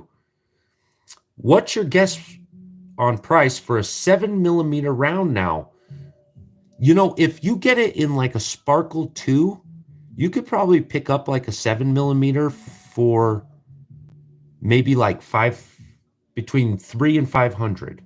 I'm going to say 7 millimeter. You could probably pick up a 7 millimeter in a Sparkle 2 for like the lower end of 300. But if you want like a Sparkle 3 or a Sparkle 4, you're going to quickly fall into $500 or $800 for that 7 millimeter round. Neil mentioning Sparkle grade is the price difference, and Neil's right about that. The Sparkle grade is how long they grew that crystal, right?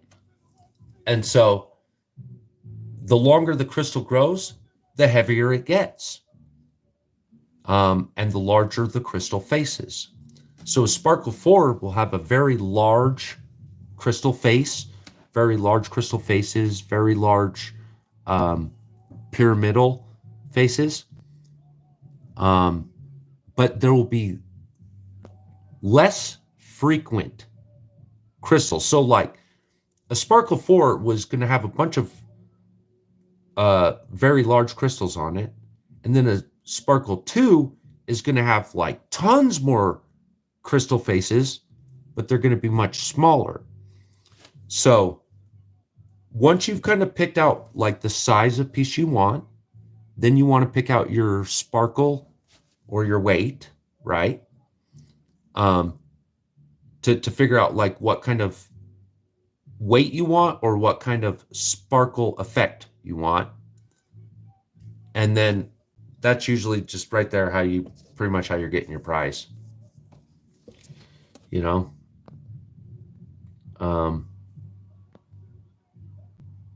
Clean Air Metals out of Canada is the newest platinum miner in the world. They will be getting platinum out of the ground by next month. 5 cents per share stock price right now. Wow. 5 cents. I'd be interested to look at that and see what their plan is. See, and again, guys, that's what I was saying about the stocks. You're not going to get a stock in osmium that I know of. I could be wrong. Maybe there's that one out there. But really, if you're wanting stocks for your osmium, if you're wanting to use osmium as your target measure for your stock, you're going to want to concentrate on like the miners, the refiners, and then the alloy companies. Okay. Most of these guys are going to be your major users, distributors of the osmium. So like the alloys, osmium is actually quite a frequent high performance alloy to be used in bearings. Like, for example, there's a shipyard out in the Netherlands. I want to say it's the Netherlands, or maybe it's in Amsterdam specifically. But there's a big channel there, and it's full of a bunch of boat yards, okay, where these guys build, repair, and launch boats. And they have these big, giant rollers with big, giant bearings to support these massive weights of the ships. Well, one company got tired of going through bearings, every year or two. In some cases, almost every use. Every time they'd roll them, they'd destroy their bearings. They bought osmium bearings 15 years ago and haven't bought a bearing since. Okay. Um, Pete, does all your osmium come from Arcsco? Ian? No, Pete. I'm the New Mexico State uh, partner. I'm the New Mexico State institution. So I'm the partner for New Mexico. So I go direct, and you can get direct from me as well. Not to put Ian out of the loop or nothing. In fact, when people are closer to Ian, I usually just defer them over to Ian. You know, if they're closer to LLC in Colorado, I'll defer them to Colorado. If they're closer to Florida or California, I defer them there. Um, it's kind of one of the things you can count on with the Institute partners that you should be able to count on at least, is that all of us are working really hard to just make sure that you can get it in your hands. Um, if you want to go through us, cool. If not, any one of us will point you in the right direction of somebody else you prefer, you know, or get you closer or try to find you a better deal if we can. And um, so yeah, Pete, I'm the New Mexico State Institute partner for crystallized osmium. Ian is Wyoming and Idaho, as he is our flagship. Ian at Arcsco is our flagship Osmium Institute. Everything else has been established uh, beyond that. So there's a few of us. I think California, Florida, Texas.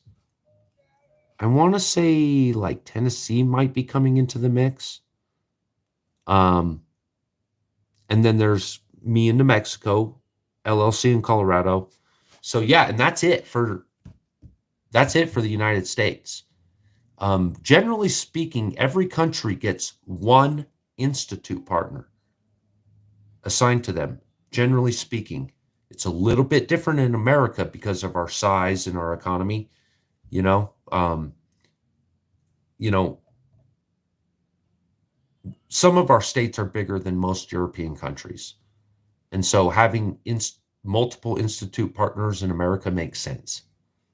You know, we have a very widespread economy with a lot of different cultures written within these economies. So, Pete, if it makes a difference, I'm working really hard right now on getting Australia caught up to speed.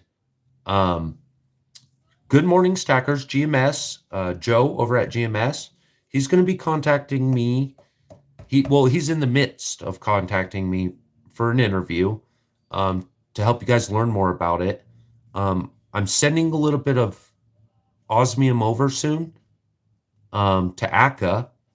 So if somebody else wanted in on the list, in on that shipment or something, let me know. And whenever I'm sending out Australia, I'll make sure to get you guys on the list. But if I can show that there's a market in Australia, I can get you guys an institute member into Australia. I can help. In fact, anybody in Australia that's interested in becoming involved in gaining involvement with the Osmium Institute, would like to learn more, email me, okay? And I can get you involved through the tipsters line as like a wholesaler, as a basic salesman. You know, we have what's called the tipsters program, and so we can help you guys out. We can help establish the connection, help get that shipping route in line, and help get you guys started. I just got to show that there's a market for it. And so I think we're at those beginning stages, and I think we're about to have it. So I'm going to send some osmium over to Australia soon and make sure that it starts seeing some of these bullions and stuff. I'd like people to know about it, you know, not because I think osmium's the best metal in the world and that it beats all the other ones up and it beats their dads up too. Like, I'm not like that. It's just an alternative. It's an alternative metal. It's an alternative investment. And it's, in my opinion, a great investment if you're willing to take the time with it. I think it's a natural I think it's a natural. It's the rarest non-radioactive stable element in the world. I mean, it's the rarest. It's the rarest. It's the densest. I mean, unless you want to talk about radioactive stuff or like theoretical stuff. Like, don't get me started on theoretical elements. That's kind of crazy world we're talking. But the whole point being is there's only so much of it. What are you saying? All distributors go through Ian, repeat, but Space Miner can order for you, but Ian vetted him. Yeah. But Pete, with you being in Australia, if it was something you ever wanted to look forward to, or you knew somebody that was interested, just let me know. Okay. The stack of goldbacks looking pretty dense. I know it feels great in the bags, but I wonder if I pulled them all out of the bags, what it would feel like. Now let's do like this.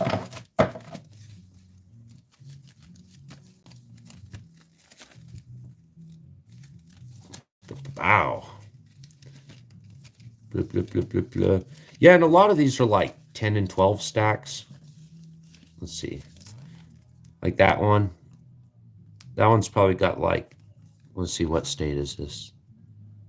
Nevada. I've probably got like 20 in Nevada right now. As an example. They pack up real nicely, man. Like, you can really squeeze a lot of these together really close. 20 of these is not very thick. That's a gram.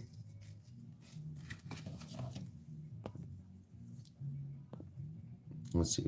I got to keep going back into this to see what you guys are saying.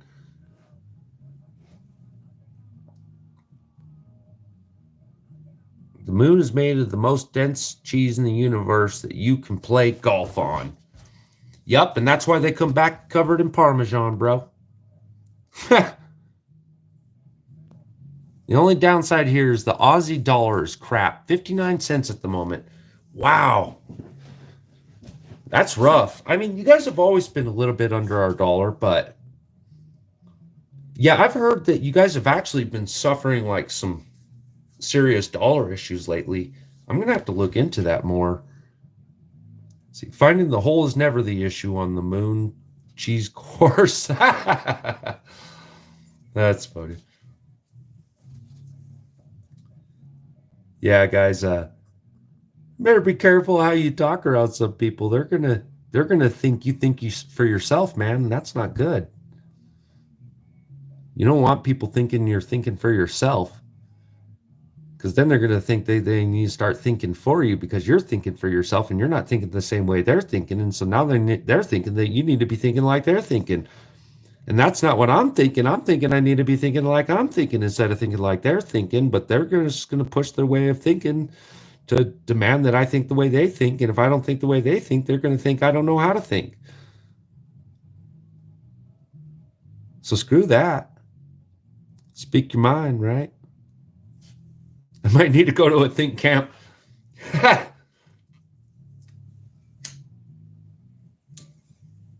Dude, people need to go to a think camp nowadays. Oh, hey, Cartier. Good seeing you pop in. Yeah, you popped in just in time for that, huh? Yeah, Cartier, we're just BSing right now. Kind of what I was thinking.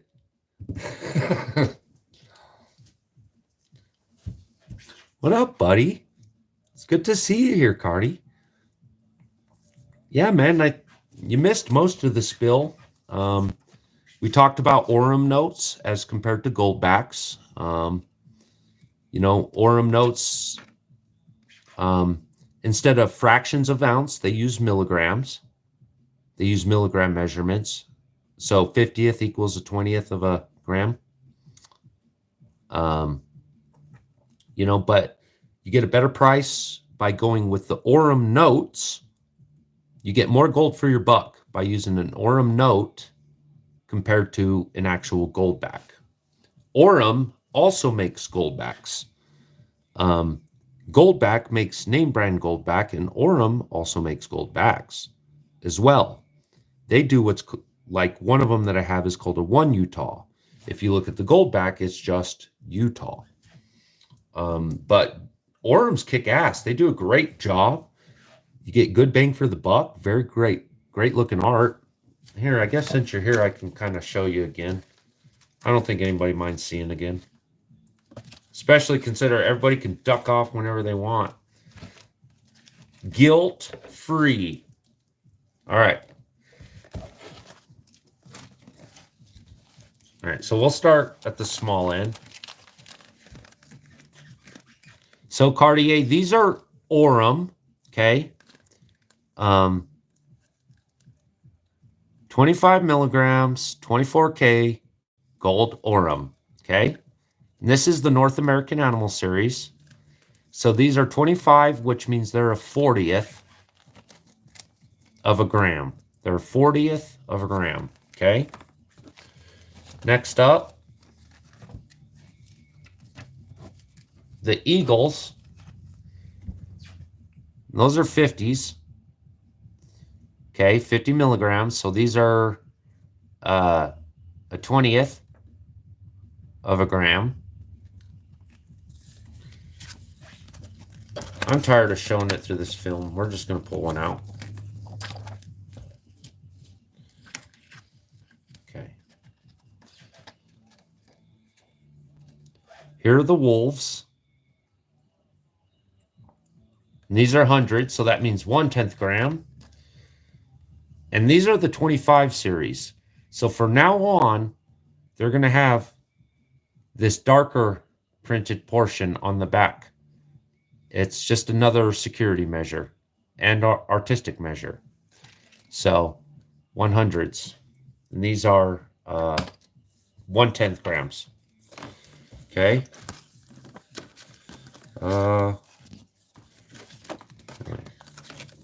Here, let me get that back in there real quick.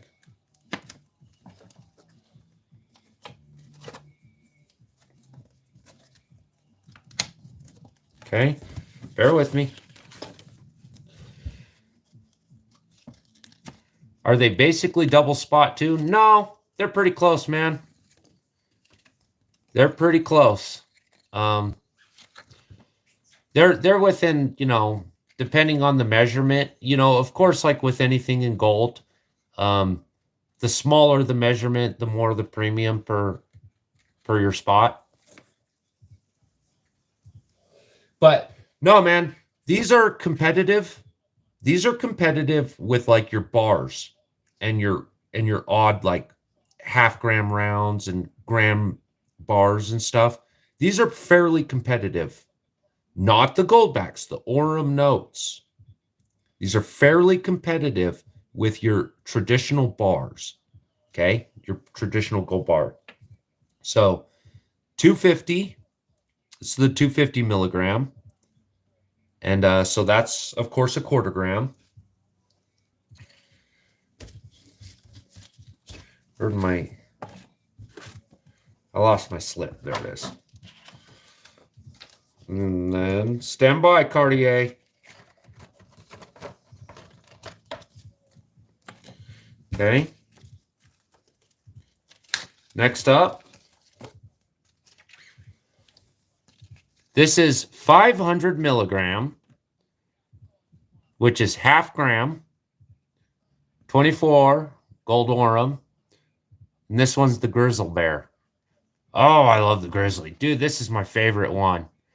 I love the green. I love the bear. It's half gram, which is a great microfractional size. Like, look, gram is a good fractional right now, right? I think we can all agree a gram is a fair fractional. But when grams go up to $200, well, then this 500 milligram is $100 worth of gold all of a sudden. And again, forget about premiums. You'll absorb those, right? But I like these half grams a lot. I just think it's a gorgeous note. And this is going to be like a between 70 and $75 USD, 70, 75 USD to capture this guy. So yeah, a little bit of premium, no big deal. I think you get a lot for your money. With that little bit of premium, you get security measures, you get identifier tags, you get a system, a cooperative system. It's recognizable, it's identifiable, it's measurable. It looks freaking gorgeous. To me, once you disregard a little bit of premium, this is a solid stacker. I mean, this is worlds better premiums than the gold backs. Now, listen, guys, I accept the gold back. I'm an official acceptor of gold back, okay? I'm not putting gold back down. I still believe in the gold backs, even with their crazy microfractionals. Okay? I just believe gold back's going to be mostly carried by premium and desirability, functionality. But these are good stackers. You don't get to go state to state spending these the same way, but you could similarly. But I believe these are really good stackers. I feel like you get a lot for your money. The premiums are competitive. And again, all right, let's just move on one more. Let's just take it up to the gram. Give me a second.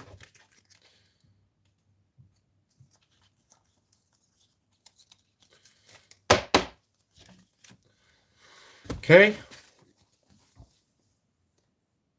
Here, let's pull them out. I should have done this earlier, but I'm glad I didn't, because I'd be on like my 5th time pulling them out.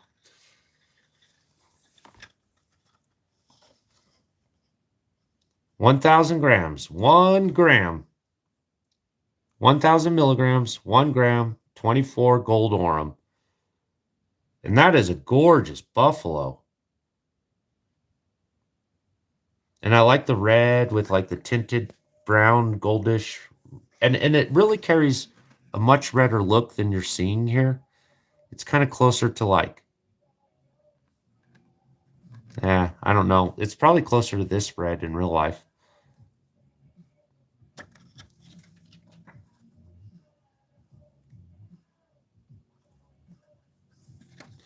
But this, by the time you're done paying, you put it in your cart, pay the debit card fee, pay the shipping. This was cheaper than any gold 1 gram bar I could find. Serialized. It's a good question. Let me take a closer look. I forgot.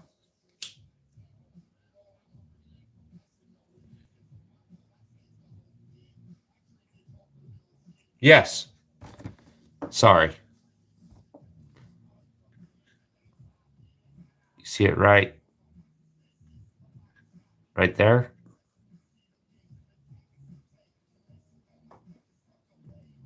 So yes, serialized. But again, when I was shopping for like 1 gram gold, this was the cheapest 1 gram gold I could get a hold of. This was the cheapest 1 gram gold I could get a hold of. This was the cheapest half gram gold I could get a hold of. This is the only 1/4 gram gold I knew how to get a hold of. And I can walk this all the way down to what's one of my favorites. I really like these prairie dogs. Let me pull one out. But maybe somebody can check for me in the background how much 1/40th of gold costs you in a gold back. But this was like $5. This is 1/40th of a gram. So times that by 31. So that'd be 2. So it'd be 120th, roughly. This would be 1/20th of an ounce or something like that. Somebody can check my math. 31, if this is 1/40th of a gram, times that by 31.1, and that'll tell you what it is of an ounce. So, but the point is that you're getting even their smallest one, this little 25 milligrammer, right, is like 5-6 times cheaper than a competitive goldback. No quiero mazo. Yeah. So, but this is actually one of my favorites. I just like the little varmints. They're cute. And this little bill's real cute too. And but it was really price effective for the micro fractional, okay? Again, I refer to these as micro fractionals, not fractional. This is fractional. I'd say this is fractional. But by the time you get to this quarter gram, I'd say you're into microfractionals. Definitely by the time you hit the 100 milligrams, which are the 1/10 grams, I'd say this is microfractional, right? And so, but these are your price point, guys. Aurum North Americans right now. Oh, what time is it over there, Pete? Just for my curiosity. And of course, it was a pleasure having you, buddy. Yeah, he's like 12 ahead. So what time are we now? We're I'm approaching 10 o'clock. So you're probably what? I mean, like 8 in the morning or something like, or no, like 8 or 10 in the morning.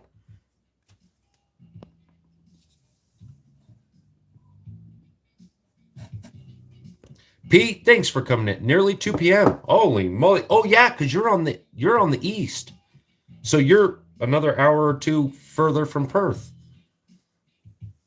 Crazy, Pete. Thanks for coming in, man. It's a pleasure seeing you. I really like seeing you around, dude.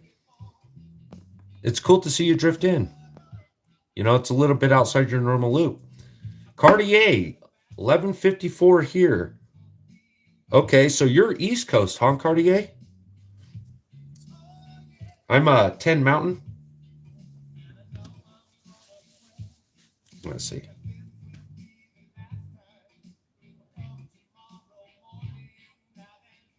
There you go. Ausland is time travelers. I know. Living in the future. That's why we take them as a warning. Whatever happens on Australia, give it 12 hours. It's going to happen to us. Cough, cough, disarmament. I'm just kidding. I know Australians aren't as disarmed as we Americans like to play it, but you know, I know you Aussies pack. I'm not stupid. You guys pack pistols and rifles just like the rest of us. I wouldn't mess with an Aussie shooter. Most Aussies I know are great shots. You know, they take it real seriously and real professionally and real responsibly shooting. You know, so they and a good deal of the Australian men are military trained too. So shout out Australia. Dirt diggers. Tell me I'm wrong. Only time travel on special occasions. OTG, I'm from the future. And I came back because they didn't like me. So I figured I'd give myself another chance. Yep. Sucks being so right when everybody knows you are. Time travel should always be taken seriously. Yes. Yes, it should. Because there's dangerous repercussions on being the future maker, for making the future. Like, look how much I'm disrupting the timeline already. Like, come on, man. Crystallized osmium in your silver now? Crystallized osmium plating? Transparent metals? Wait till I show you the transparent metals, guys. Jeez. I'm disrupting the timeline as we speak. Boom. Man, these do hit real nice. A little stack of these. Blah. Yeah, so look, guys, if you're getting into the gold and you don't have enough to start, you know, buying crowns and half crowns and dos pesos and you're really looking at grams, guys, I really wanted to share these with you, you know, because this is the most cost effective I could make my gold. This is the best I could do for myself. And so I thought you guys deserved a chance to do the same for yourselves and kind of beat the crowd a little bit. Look, guys ain't caught on. Like, look, goldbacks are just catching on. Okay. I mean, they've already caught on in a lot of places. A lot of guys are real solid with goldback now. They're good with it. Okay. But even among the goldback guys, they haven't really thought to put the attention into Aurum yet because they've been just meandering on their way, you know, because it works, right? But you got to be careful about getting caught in those loops of just what works. You know, you got to be looking for new opportunities, new advantages. Speakeasy gold. Oh, I like that. OTG. You mind if I keep that around? I like that. That's a great way of saying that. Speakeasy goldbacks, dude. I love that. And don't forget, guys, as these catch on, goldbacks and the Aurum notes, okay, don't forget, like the same way with your kookaburras, guys are going to be after the year before. These are the 24s. 25s have, like I showed you with the wolves, 25s have moved into that black printing right there on the backside. So like the 25s are going to have that too. So if you get them now, if you're worried about premiums, hold on to them for a year and the collectability will replace that premium for the guy that wants to complete his set. Like right now, like I need 24 wolves. I need at least one 24 wolf. So I'll probably end up paying some premium just to have my little 24 wolf, to have it without that on the back. Just to have my 24 set complete. I already got one of my 25s, so now I need 25s, right? If I keep up with this series, 5-10 years, like look what a kookaburra goes for. You know, just because it's 2-3 years ago. Just 2-3 years ago, much less some of the earliest of the series. Guys are getting back every last bit of the premium, not just in the gold weight, you know, or not just in metal weight coming up, the spot price coming up. They're getting it back in that collectability and premiums. Premiums are sticky, guys. Get over it. Premiums are sticky. They're not going away, and they're pretty necessary for the whole system to work.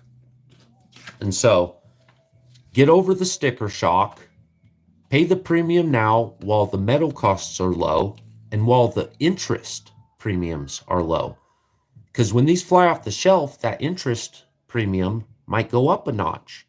Your premiums on these might go up a notch just because people are clearing them off the shelf so quick. Get ahead of them now, and you won't even worry about your premiums later. Like I said, I'm already up. I'm already up on this one. My premium has already been absorbed. I'm safe now. I'm safe. And premiums are sticky. Oh, you got the Rwanda Nautical series? Cool.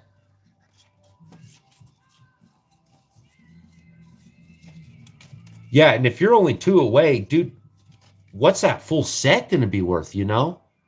Having that completed set? Like if you ever sold it off as a set, man, you could make some great premium on just a set, you know? Like what's a full Kookaburra set probably sell for right now? You know, like if I wanted to have every Kookaburra, man, I'd be paying some crazy premiums.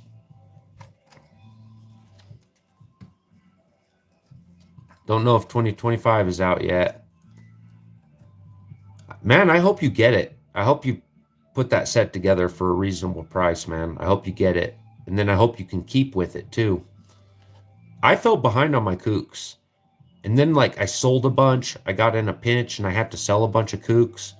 And I've been gutting it since. And so like I'm going to have to rebuild all my Kookaburra set now, as far as I'm concerned. So the collector in me. I'm not a complete stacker, guys. I'm a collector too. You know, I like art. I like getting more for my money than just a lump of metal. You know? And so that's what I'm counting on. I'm counting on the collectability plus the intrinsic values. So yeah, hopefully this helps you guys, man. Maybe this will give you guys a competitive edge in the gold market. While everybody's scrapping for 1 grams and paying crazy premiums, maybe you can get ahead just a little bit. Just a little bit, you know?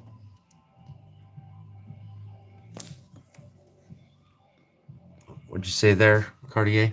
I collect as well. If I like it, I buy it. Right. Well, like, let's face it, guys. Let's be honest with ourselves for a minute. If you pay anything more than spot, this is a little platinum 1/10. Platinum 1/10 Kookaburra. If you pay anything above spot, if you choose between your silvers, if you say, I like this silver more than this silver, congratulations, you are not a stacker anymore. You might be a stack collector, you might be a collector, but you're not a mere stacker. The moment you choose one piece over another, you pay an extra buck in premium over spot, you're into collecting, not stacking. If you can't avoid the premiums, all right, fine, I get it. If you choose a piece, if you say, oh, I want a buffalo and I want an incuse, congratulations. You're a stack collector, bare minimum. You're out of this. You can't say you're strictly a stacker, because a strict stacker stacks for that weight and spot. That's all the stacker really gives a damn about. But if you're collecting, that means you're making choices. So I'd say, you know, I don't like when guys say, oh, I'm a stacker. I'm just a stacker. But then they got premium pieces sitting up there. No, you're not a stacker. You chose those pieces. You collected that. You might be stacking as your primary, but you're always going to be a collector now, because you collected a series, you collected a piece of art. So, like, I tend not to take like collectors premiums very seriously whenever guys argue about it. Like, oh, the premiums on that, the premiums. I don't want to hear, how many times have I said it? I don't want to hear crap about premiums if you've got one slabbed coin sitting around. You got slabs sitting around? I don't want to hear jack about premiums. I don't want to hear jack. You've already destroyed your own argument. You've already said that I'm willing to collect and not stack. that I care not only about price and weight, I care about what it looks like too. And so where's mine? I know I got one. One of these. I don't know. What do you guys, would you argue that point against me? Would you say, no, you can make those choices and still be just a stacker? Because I don't know. You heard my argument. All right. This was the end of any argument I had about purchasing premiums. This ended my argument. I don't have a good argument anymore. Now, you could argue that there are better ways to stack, but this took me well out of the range of a just stacker. And now, officially, I'm collecting, right? So, am I going to argue about a buck or two from this? And I've already made this decision? And am I going to take the guy serious if he's like, oh, premiums on these are crap, And then he turns around and shows you a safe full of these. Yo, FG. I'm glad I stuck around for a minute. I got to see ya. I'm yelling at people using their words wrong, and being illogical in their principles. They're being inconsistent in their ideologies and their philosophies. They're being inconsistent. They're saying, no, I can't stack these. The premiums suck. And then they turn around and they have a safe full of this crap. Nothing but premium. Look, at the end of the day, I take this down to my pawn shop guy down the road. He buys gold and silver, right? I could slide this down there. He don't give a damn about this case. He's going to give me less than melt for this. So, if you're willing to do this, quit bitching about this. Because this has less percentage premium than this. This isn't double the cost of the gold that's in it. This is like 10, 15% over the cost of its gold. This is, I don't know, 100%. On one slab. I usually set them free. I just wanted one because I like the boxes and the holograms, and I wanted, I wanted a slab. I wanted to own a slab. I'm a collector. I like collecting stuff, and I like that Pegasus. I thought that was pretty cool. Yeah, it's not showing real well right now, but what is that, a 69? Yeah, 69. So it's not perfect. But again, the point is I don't really worry about premiums, guys. I know guys stress over it. And there is a certain limit. A lot of new guys make this mistake right here when they should have been buying a bunch of freaking buffaloes because they're going to sell this in a year. This ain't going nowhere. I don't care about the premium. This premium's not that rough. It's a music video. Want to hear it? This is what I listen to when...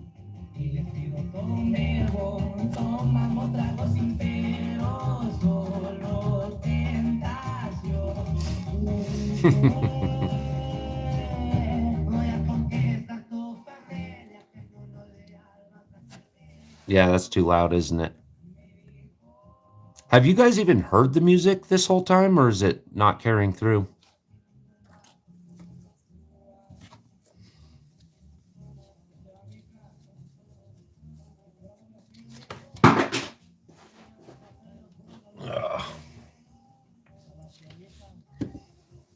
Well, that's good.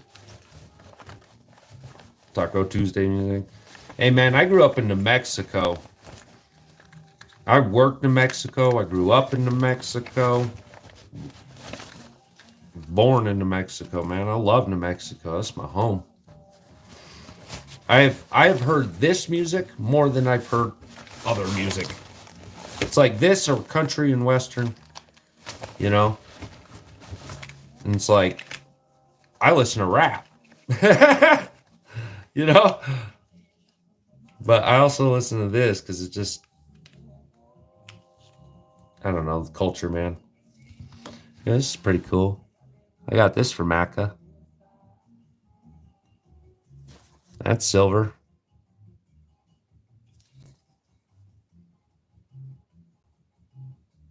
Yeah, that was a nice gift. But, well, y'all, I have been cranking. Do you guys got any questions? Should I go ahead and let you go? Anything y'all want to chit chat about, peck my brain about? I know it wasn't really exciting live, but I'm glad I got an opportunity to catch up with y'all. You hardly ever see Roman and Greek coins in a slab. I buy from Harlan J. Burke. He sets them free as well. Yeah. Oh, man. I've got one or two old ones, and then I've got like a really old widow's mite. And that widow's mite is my most precious of all my ancients, of all my old stuff. It's like my most ancient is the widow's mite. But dude, if I had found that, I never would have recognized it for what it was. Like if I had found that in the dirt, I would have thought it was like a slim pebble, like a water washed pebble. The But I would love, if you're ever over on LLC's program, he's got a couple ancients that I'd love to get. He's got those big chunky ones. He's let me hold those before, man. They've got like real good tangible weight in them. You know, like that's what I'd like to get in an ancient coin. It wouldn't even have to be that rare for me. I just want it big. I want it to have a good chunky feel to it, you know? The Eye of Horus is my prize antiquity. Stewart says, got some questionable ancients. Need to hit up the B. Yeah, he would. If B don't know the answer, he could probably direct you to the answer. But the Eye of Horus is my prize antiquity. Like, what form are you talking about? Like in a coinage or as like a diadem? Or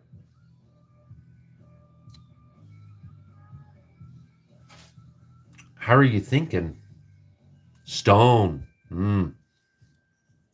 Dude. Yeah, that would be dope. Oh my goodness, that'd be dope.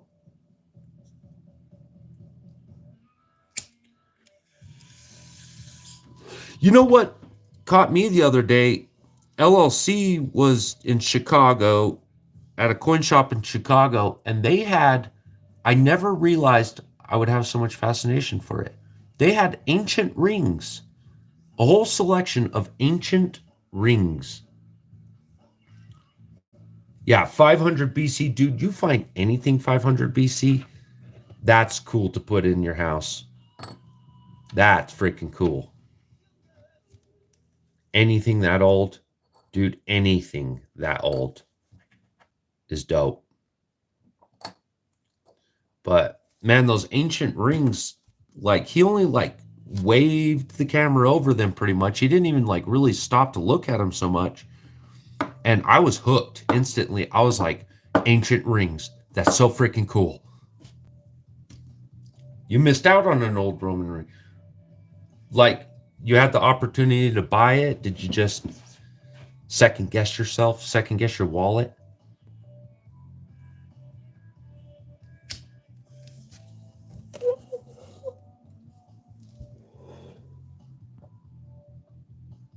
I cast the eye. I was Scared to death auction. Oh, yeah, man. Every now and then you get that itch. And if you're not careful in that moment, you'll dump everything into getting it. Do you remember what the metal was? Was it like a bronze or a silver, a gold? And do you remember what it went for?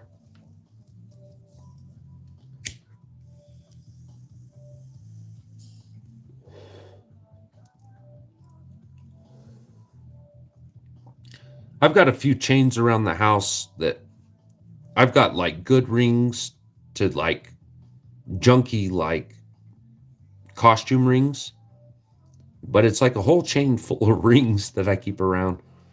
Like, I don't know why I like the rings. I guess it just makes me feel like pirate. You know, it's my pirate blood coming out.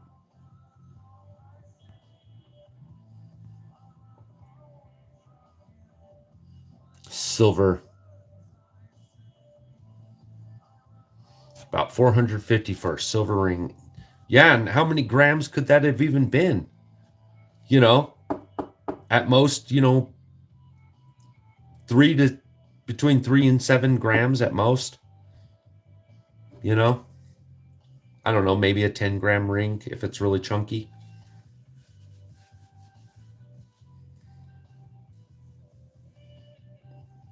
I know a good portion of rings only weigh like between 1 and 3 grams, anyways. Like, especially like your female rings. Like a good man's ring could be between like 5 and 7, depending on the material.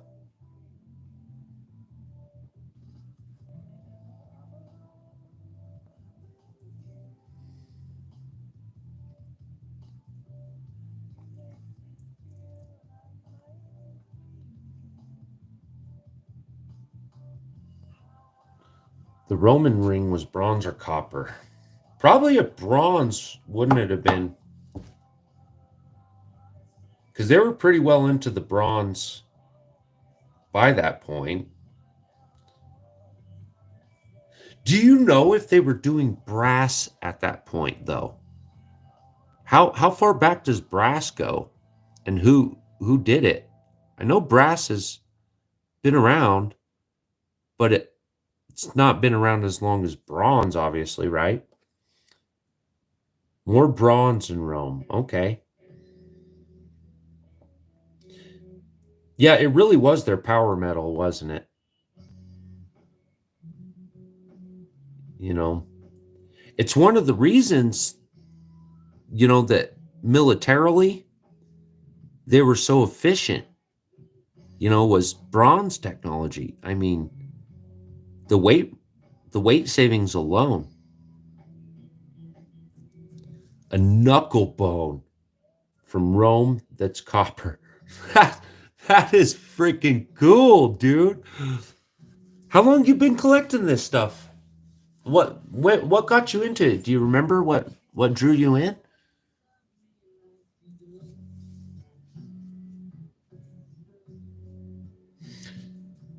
Yeah, the first whenever I was young, my mom got me this bag. She had found it at a garage sale. It was just a bag of world coins. Um, and in fact, like in the bag was like a poster board, and half of the coins were glued to poster board. You know, like in this like a backpack kind of bag, and half of them were glued to the dang poster board. And that was my first coin. That was my first ancient stuff. That was my first historical stuff. It was like all of it. Man, that set me off. And for a long time, I used to collect all the like the world coins and stuff. About a year, I loved old stuff. Fell in love with Egypt as a kid. Yeah, Egypt was a big one for me too. In fact, I'm covered in Egyptian tattoos. I shouldn't say covered, but I've got some Egyptian tattoos over me. I really enjoyed the Egyptian stuff. Let's see, the first real historical thing, man, that I got in. I'm trying to remember what some of the older stuff was. You know what? I remember one of the first old like historical ancient things that I owned was it was an African like little wood carving. It was a little African wood carving.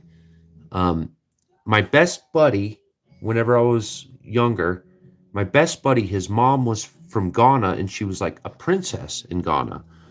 And the family had gotten a bunch of these as like a gift a long time ago. And so through time, they've kind of given them as gifts. And I got one of those like little wood carvings, but it was supposed to be like hundreds of years old, according to her, and I want to believe her. I don't think she had any reason really to lie about it. She wasn't that type of person, but it was like hundreds of years old and a little wood carving from Ghana, you know, and that was pretty cool. That kind of flipped my mind around a little bit. A 1900-year-old Roman vessel. Put your parents' ashes in it. Wow. How cool is that? What a great honor. Way to honor them too. About that, Cartier. Dude, that's a cool way to honor. So, what are you going to do? Like, what's your plans to pass that on? Are you going to order another ancient one for yourself? And then the family takes on the two urns? Have you thought about it? Cartier, I'll go in there and I'll take a look and get some of that backstory, man. I owe you some watch time anyways. I know I do. I try to pop in to different people, but man, there's a lot of us out there now. Like, and a lot of the bigger channels, like if I have to choose between like a real big channel or a little channel, a lot of times I'll choose a little channel to kind of like help people, come up, get started, be discovered, and because the bigger channels, pretty much self-sustaining at a certain point, but the little channels need a lot of help. And so, but what I do, I end up neglecting a lot of my longer term relationships, with some of these bigger channels weren't so big whenever I started watching them, and now they're big, and at some point I guess I stopped watching them, not maybe entirely, but to like compensate time towards other guys. And I guess it's easy to fall away, maybe I should do like a big channel binge for a little while. Be like, sorry, little guys, all the little guys are going to have to wait a minute. I'm going to have to support my big boys for a minute. And then go back to us small timers. It is really hard. Dude, there's no way you could watch everybody. Like the whole community. There's no way you can keep up with the whole freaking community. There's no way. We got to be more understanding about that with each other, I think. I think people are getting hurt without thinking about that. Yeah, FG. Dude, there's just no way you could do it and have a life. One of the ways I try to help is like, even when I'm like I'm sitting there eating dinner with my family, like I'll at least find somebody, I'll pop in, I'll say hi, I'll kind of say hi to the chat, and then I'll leave it run through dinner. I'll turn the volume down, pay attention to my family, and let somebody get some watch time while I eat dinner, and then come back and check back in with them. And then, what else can you do? So, but, I think if everybody is out there watching somebody and helping support people, I think the YouTube's growing too. Like, I don't know how people are still freaking ignorant about YouTube.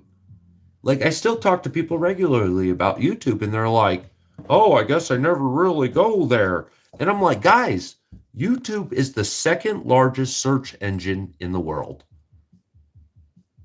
It's the second largest search engine. Second most frequently used search engine next to Google itself is YouTube.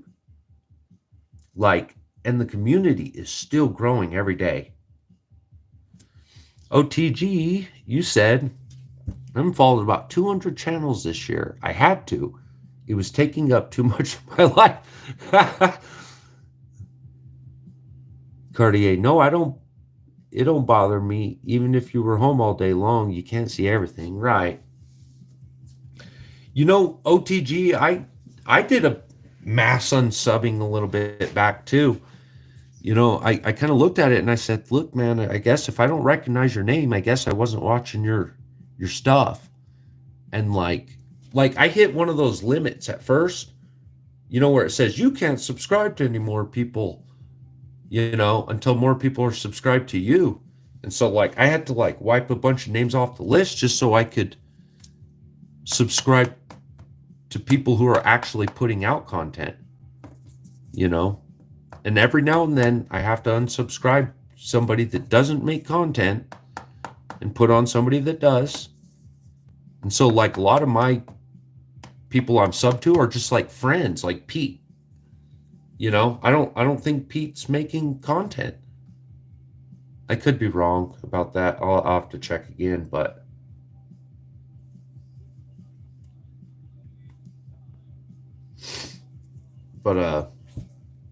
yeah, every now and then I just like, look, if I don't know your name or again, sometimes like not to be mean, not to be bitter, and not to be spiteful.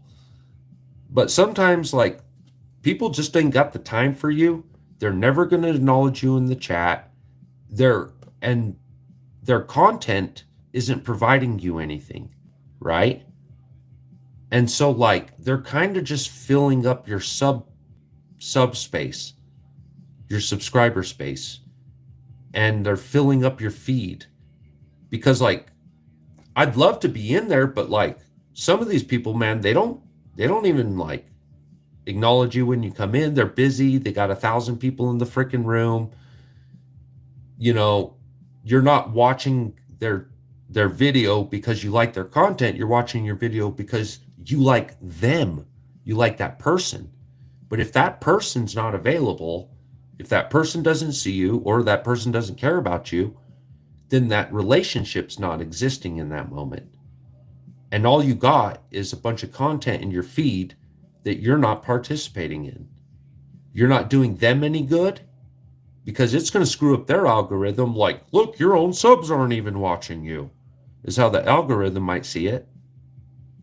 And you're not doing yourself any good because you're just filling up your feed with stuff you're not going to watch. So yeah, it's healthy to cut some loose every now and then, I think. Yeah, I agree, Cartier. We did. We wanted them to get started. We wanted them to have like one of the first things we got to knock out as a new channel is our live. We have to have enough people just to rock a live. And it's hard to get your name out, and it's hard to get recognized, and it's hard to run community without live. So yeah, like that's a really important one. Like get these small guys at least able to do a live. That way they can share a live with you. You can share a live with them. They have the ability to directly communicate with their community. So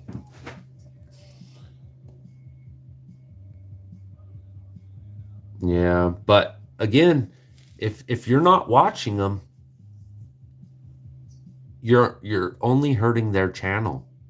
You're really not it's really healthier for their channel that you're not subbed instead of you being subbed and not watching, because the algorithm's just looking at that and being like, look, even your own subscriber base is not interested. You know, and it'll think, but like a channel would do better with 10 people subscribe to them if those 10 people are there all the time than 1,000 people who are never there. You know, it's better for the algorithm.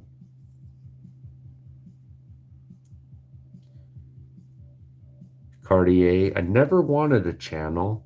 I did it to get my pores noticed. Yeah, but here you are, one of the big dogs. Well recognized, a well instituted member of the community. Dude, I started my channel to be as a form of being a contrarian. Like, it had nothing to do with precious metals. It had nothing to do with it. I was digging holes in the mountain, bro. I was digging holes in mountains. I was tunneling into mountains and shooting guns and wildland fire. But it turns out that the precious metals community is just fucking kicks ass. Excuse my language, but really, you guys fucking kick ass. You guys are smart, communicative, reciprocal. You know, everybody's really good about contributing, you know, community, contributing education, contributing content, contributing goods. Like, what a powerhouse community the precious metals community is, the treasure community, however you want to put it. Talk about a powerhouse of a community. I really wish we could do better about uniting and organizing efforts like the sound money movement. You know, if we were really all on the same page again.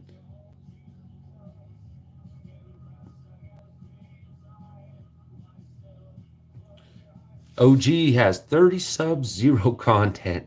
See, you got buddies. Interesting. Guess I'll kick 1,000 unwatched. Stuart, you might as well, dude. Like, hell, man, even if I'm on that list, if you scroll by me too many times or I'm not putting anything out, don't fill your list up with me, dude. It'll be healthier list for you to watch anyways. You'll be more interested in your own stuff, you know, your own feed page.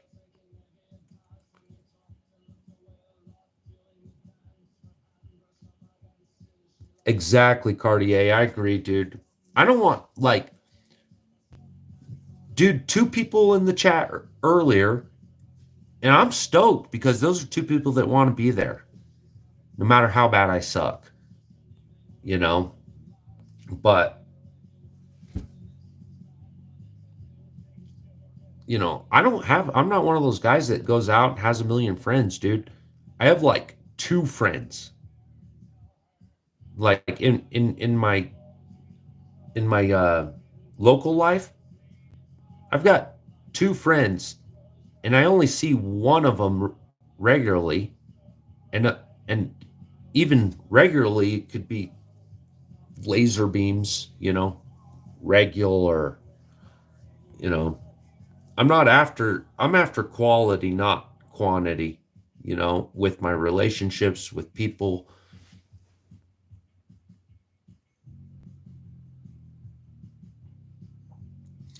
You know, Cartier, when I say big dog, man, I kind of mean it in a way, because every now and then, you know, a member of the community, they pop in and just everybody loves them.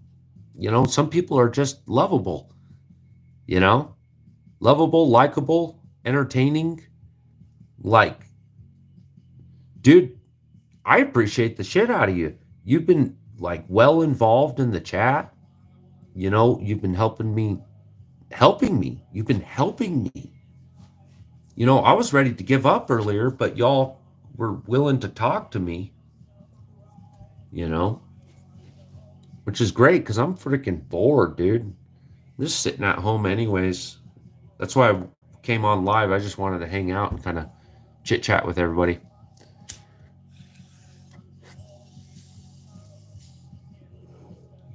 You really are, Cartier. E1337.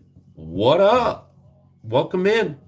Oh, you know what I should do while we're all here? Silly me. Bam.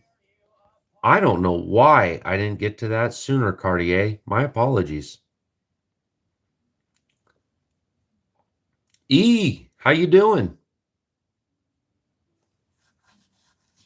Stuart says, maybe I'll run a GAW at some unknown subscriber number one day. You know, Stuart, I never had I never felt better about YouTube than giving away stuff, man. Like I love doing it. Like I was a little bit nervous at first, like, am I going to do it right or is it going to count? And like, plus, like, you know, money out the window or whatever. But no, man, it was great.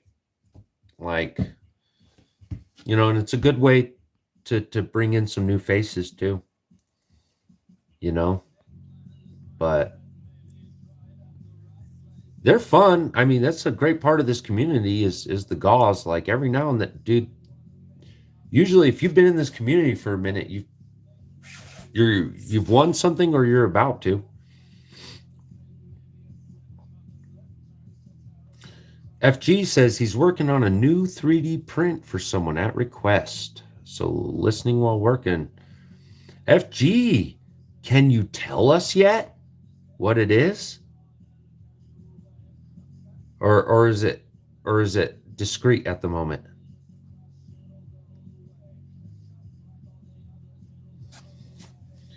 You know, see that holder I sent you. I've got mixed feelings about it, buddy. Those cellophanes, those windows. The ones from the Osmium Institute are a bit stiffer, cellophane, right? And so they tend to hold smaller. They tend to hold stuff a little firmer, but they're not as clear as the ones that I sent you. So the ones I sent you don't hold as tightly, but you get really good clarity through those. So I'm a little bit mixed. What would you rather see if you would, now that you've experienced it, would you rather something a bit stiffer that like holds it in the middle better, or do you prefer that clarity in the holder?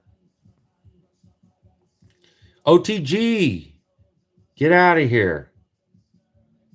It's nice seeing you, buddy. Thanks for dropping in, man. Keep trolling like a motherfucker, dude. I love it. I love seeing chat wig out on you because they don't know how to handle you. Don't give that up. Just be you, man.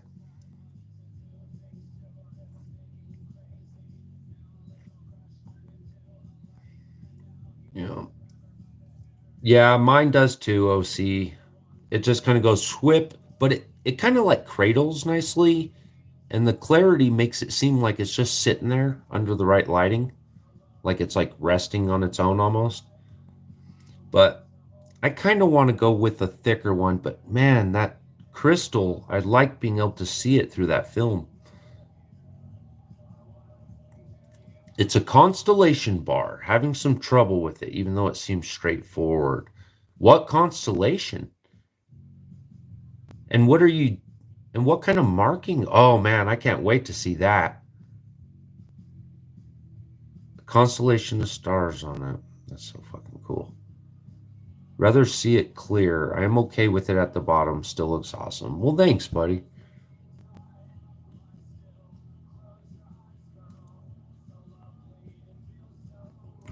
Stalker.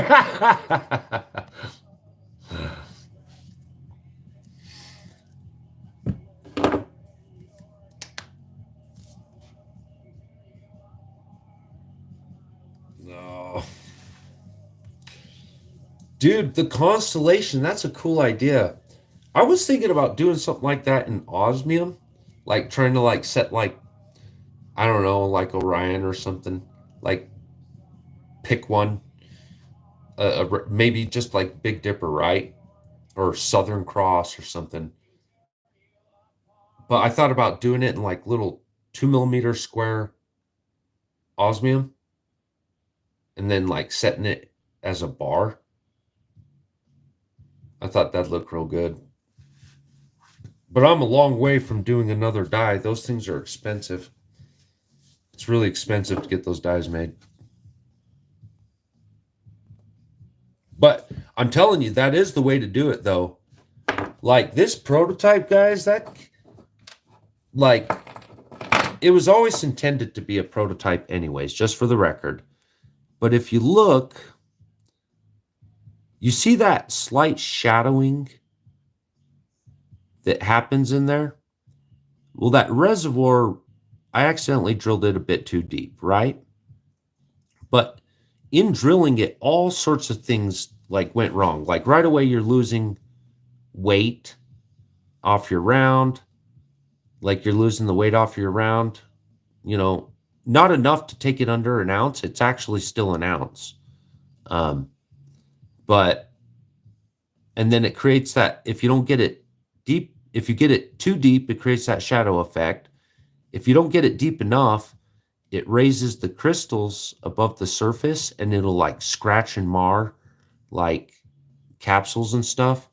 Like one of the capsules I had like a perfect ring around it from it just like shuffling and wiggling around in the capsule.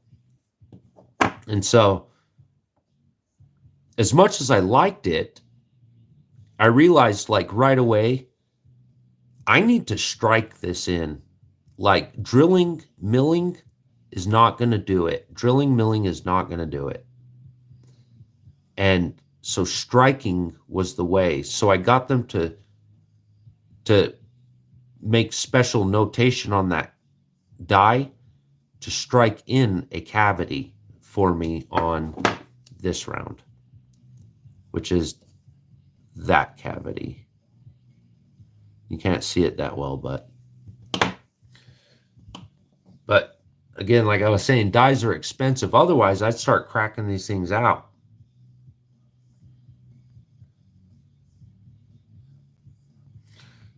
Just got seven. You just got seven chip. Cool. This is Pisces on a big bar on my third print. Oh no, man. No, I get it, FG.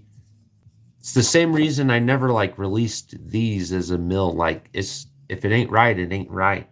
Don't send it out if it ain't right, you know, or you don't at least feel right about it, right? See, still going with that.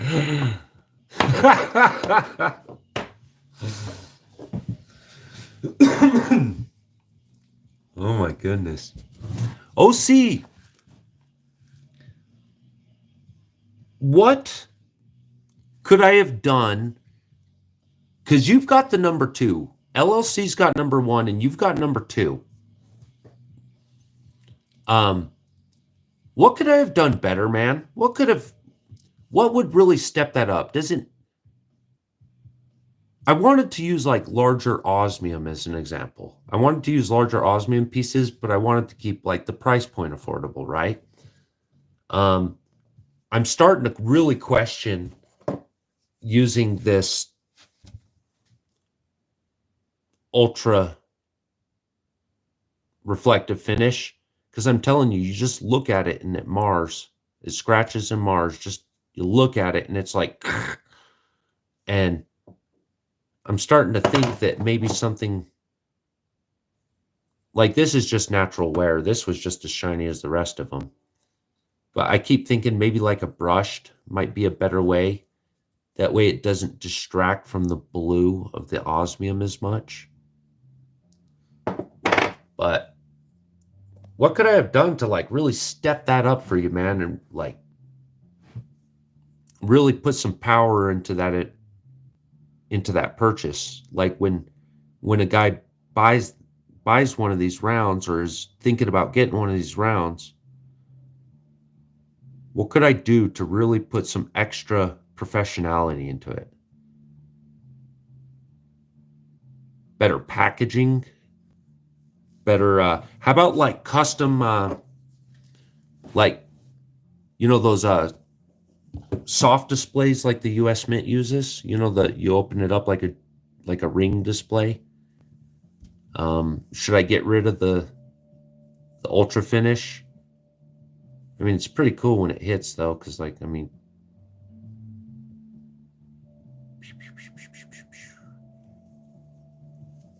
larger pieces of osmium, maybe a more timeless image, something that's not dependent upon an era or iconic, if you will, maybe something more neutral.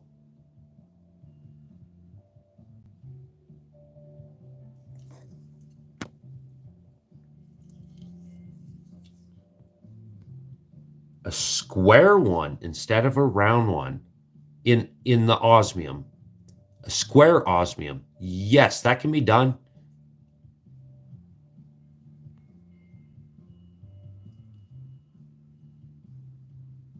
And proof the face shield will set off the osmium. Wait.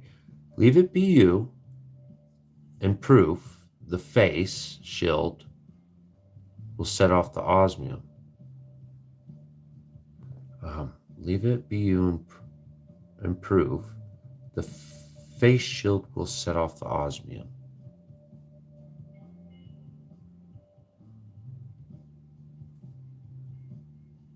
Oh, okay, I understand. Yeah, I think the square could be. All right, you guys want to hear what my next one's going to be? It's the only shiny on the face, but not on the map. Funny enough, it was the map that I liked shiny more than the face. But no, it's good. That's why it's good to hear from you guys, you know? And let's just take this out. Let's make this a pocket. Oh, I shouldn't do it yet. Let's make it a pocket piece, huh? Tony! Good evening and long time no see. How you been? If y'all haven't met Tony yet, he does a lot of morning work, a lot of morning talk, and he gets real deep. If you guys are good into philosophy, biblical study, you know, just plain hanging out, chit chatting, and associating with good people, that's a good place to do it. Good to see you, man. Put it. Let's see. I'm sorry, Stuart. I was trying, I promise. 13 says, put it on a platinum bar. Yeah? You know, I've been calling around looking for, like, dude, like, nobody freaking does platinum. Like, because it, like these guys pressing platinum, it's actually pretty incredible. These other companies that have tried platinum and failed, what's happening is they keep blowing up their machines and blowing up their dies and just breaking everything because platinum is so hard, you know, compared to like gold and silver. And so what happens is they blow up their machines, and so none of these mints want to do platinum because of that. Well, thanks, Cartier. I appreciate that, man. You know, I'm trying to bring up my quality of program over time. I've been so busy in the projects that I haven't put enough effort into the media. I'd really like to step the media up. All right. Bam. All right. We got it out now. What are you telling me, Stuart? All right, you guys see that cavity now? Here, let me spin that around. It's right there in his hood.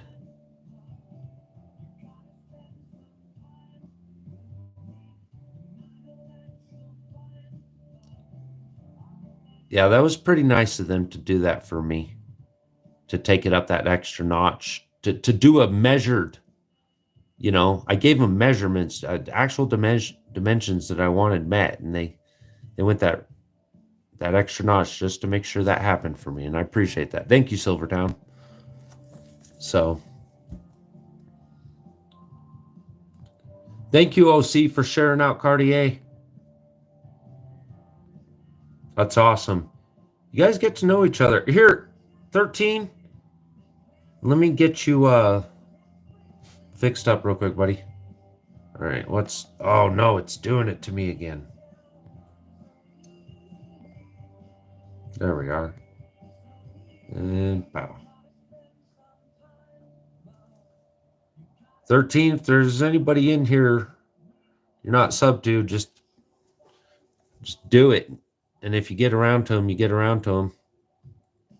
But everybody in here's super awesome. So OC doesn't make any content because he's mad at us. And he's given us the silent treatment, the video silent treatment.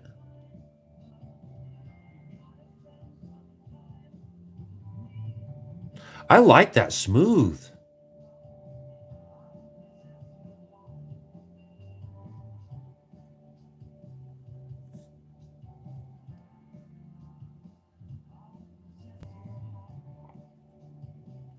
All right. Stuart says, leave the face shield on Moon Mass Shiny. Oh, man. Come on, chat. Just stay up. All right. Leave the face shield on Moon Mass Shiny, but finish on the rest of that side. Map stays. Gotcha. That would look pretty good. Just that face. Like where even like here towards the edges, where there would be like that distinguishing round right there. That little of his shield right there. And then that's all finished. And then the shiny right there. Yeah, that'd look great, dude. And then maybe like do some osmium deposition in there or titanium.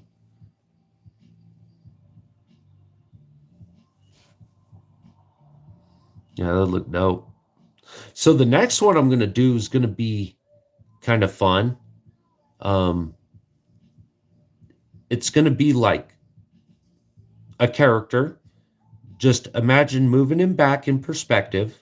Okay, so where he's like smaller now, right? And you move him back in perspective. And it's a cowboy that's like pointing his gun at you like a quick draw fashion, like, kind of like looking down the sights, like got his shoulders hunched a little bit. He's kind of crouching his head down, looking down the sights at you. And he's pointing his blaster at you, right? And then, so ahead of the blaster, you could have like a little 3mm, another one of these guys.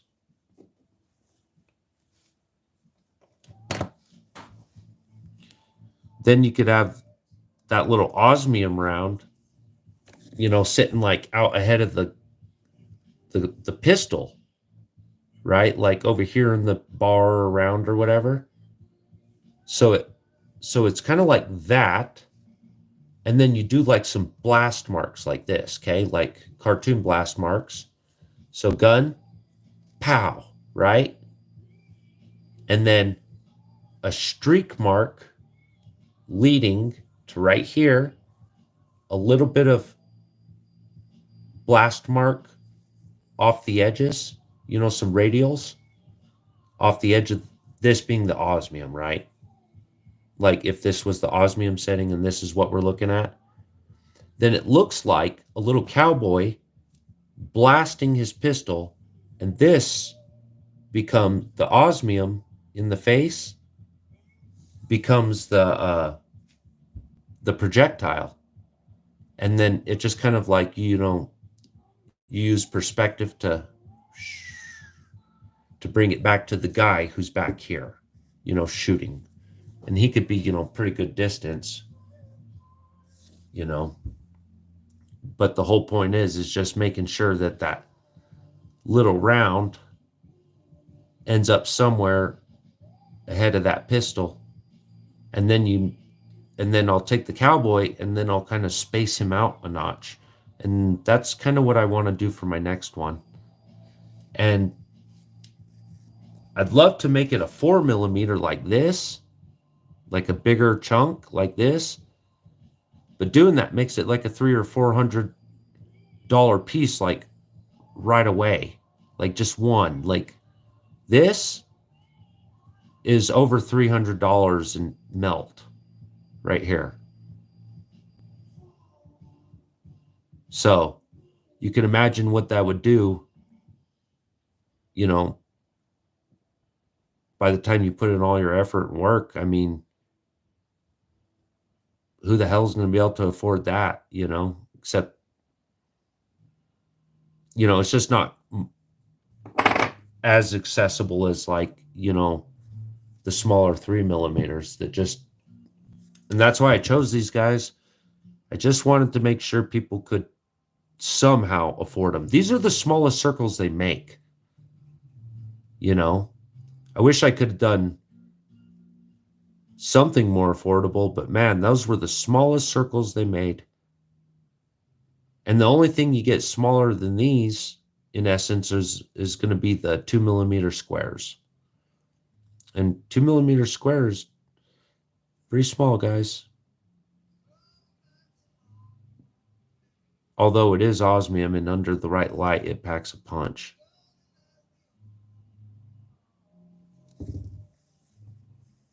Platinum would be fucking dope, though. I just can't get anybody to do platinum. All right, let's see where we got. I missed it. Oh, Gupta, welcome in. I missed you. I'm sorry.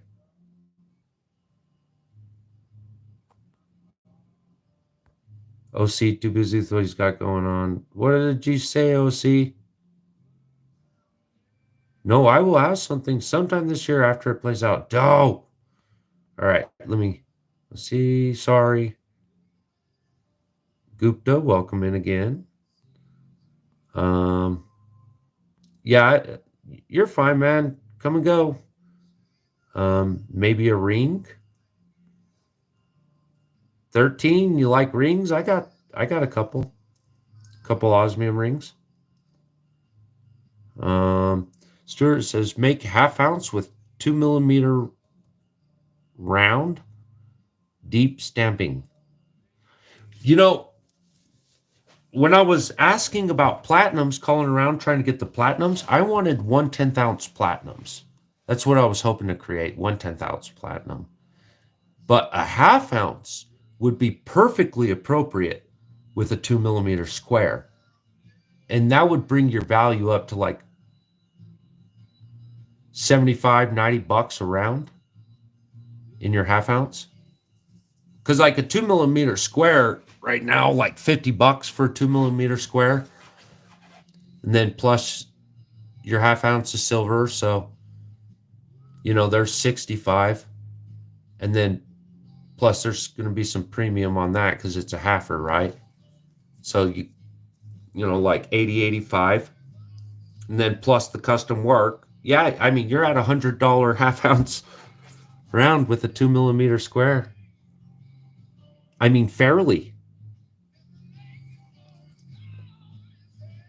So you like the squares, Stuart? Yeah, that seems to be appealing to you. I'll keep that in mind because I don't really keep squares. Because they haven't been that appealing to me. I like the round and I like the letter I's. The I bars, because they're just like a little bar. I like those a lot. And then I like the stars. But I haven't messed around too much with the squares. I had a whole bunch of 2mm and I ended up selling them and giving them. But yeah, have you seen like what a 4 or a 5mm square looks like yet on video? They look great.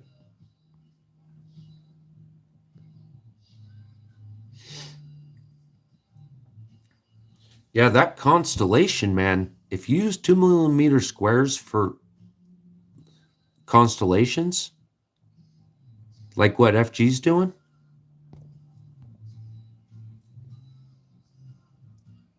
You know, if like because you could get like a little 2 millimeter steel bit and possibly just strike it in, you know, hammer strike it like on a hand pour.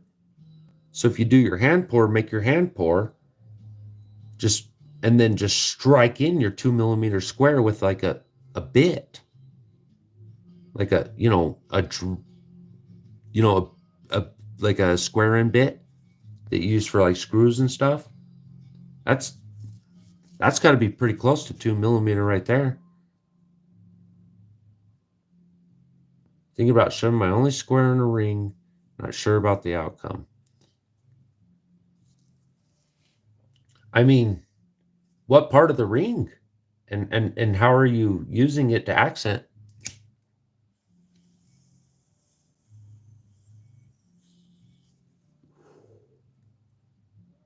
You know, that those 2 millimeter squares pop. I was amazed, you know, and I think you're right about those squares, thinking about it. Like maybe it has something to do with like the lines, like the long lines, like the straight edge. Maybe it like gives your eye more to discern. And so like whenever the light streak, because you know how the light would streak over the, you know, the same way it does over a reed's edge, right? So, you know, as that here we go. See how it kind of like goes, it shimmers from one side to the other, if you will. Maybe that's the secret to the squares, is it gives us lines to see compared to something like this, which kind of like reduces your reflection impact. You see, because you got this focal point right here of reflection compared to a long bar of reflection over here. And so maybe that's why that 2 mil pops so much compared to even like a 3 mil round. Maybe it's because our eye is following that shimmering edge instead of just losing it on one convex point. We get to carry that whole shimmer across. And so when you look at it the whole way, and then we love corners, right? And corners have a way of like that. And so in our mind, corners are also sharp and pointy and kind of like tend to want to shoot our eye this way. See, our eye follows lines naturally, right? And so when two lines converge, we see a point naturally and we want to go just like the way a tree splits, you know, or our veins or anything. Ready for the show coming up? I'm pretty close. You know, I set a whole bunch of extra rounds today. I set all my 3 millimeter osmiums I could into my rounds. And so, and then I got all the alloy rounds arriving tomorrow. So, yeah, man, I think I wish I would have had literature. And I asked for literature, but for whatever reason, it got stuck up in New York. It's still in New York. Like it's been in New York for days. And before that, my literature was like in like Hamburg or something, Germany for like days there too. You know, every time it hits New York, Utah, like Salt Lake's terrible. Anything that hits Salt Lake is guaranteed going to be delayed by at least one day. Like your whole fucking delivery date's going to be off by a day if it hits Salt Lake. But later, Gupta. Going now. Have a great evening. Good night, friend. Good evening. Take care of yourself. So, Stuart, you're using it in the mouth of a screaming skull. Dope.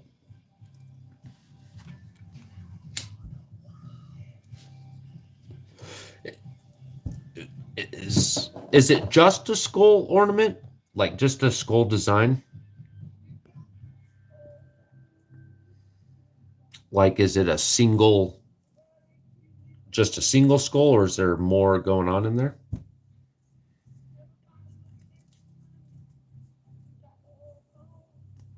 Yeah, because we got to bring your idea.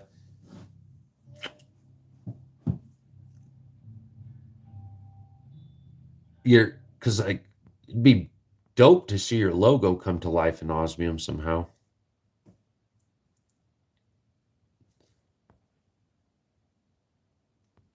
Wonder how much that'd be to get skull and crossbones cut out.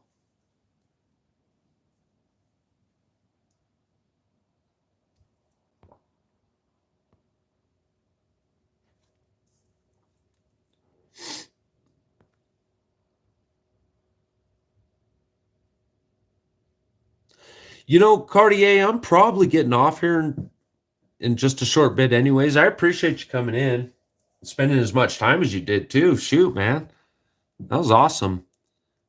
I'll try to be more entertaining in the future. Like I said, this was just hanging out, just giving people somewhere to be. So good seeing you, man. Take care. And yeah, man, you got any? All right, let me screen capture.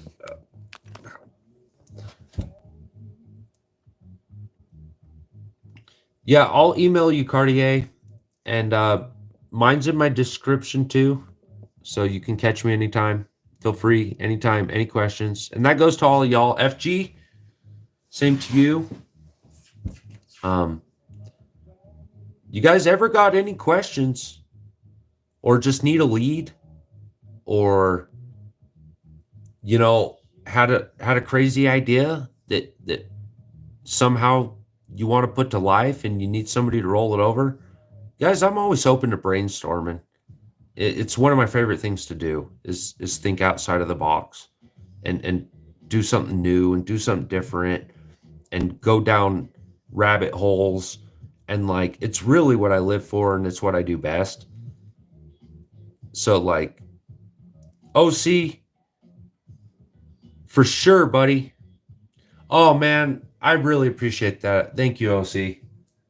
I wouldn't mind somebody just give me a quick rundown.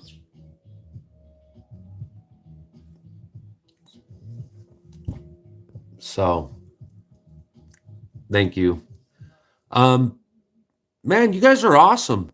I love seeing you guys in chat. I'd just like to remind y'all real quick that I do very sincerely, genuinely appreciate you guys. I love seeing y'all in chat. And I know where I mostly live anyways, is in chat. I know I don't produce a lot of, content or whatever, but man, you guys it's crazy to find buddies on the internet, just like know nothing about people in a way, but in a way feel like you know them so well. I don't know, man. It's a new world, isn't it? But anyways, yeah, guys, you ever want to roll over some ideas on me? You want to say something crazy and outrageous, like goldbacks might actually work. Microfractals might be the future, or maybe there's some hope for crystallized osmium yet, right? Not everybody out there is going to agree, and a lot of people call you stupid for saying something different. I'm not one of those people. I'm not going to do that to you. If you got an idea you want to spread across, you want to put some reason behind it, I'm going to listen. And I'd love to hear it, because quite often the minority is more right than the majority.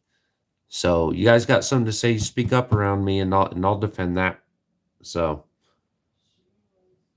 I guess that being said, I'll let y'all go. Thanks for hanging out with me, y'all. Nice seeing you. Guys need me, send me an email. Less is more.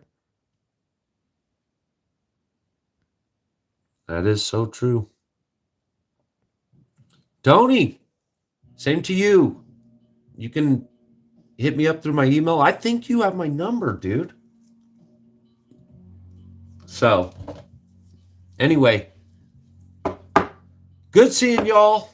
I hope you got something out of this. Hopefully you're one step ahead, and that'll help you catch up from being 3 steps behind.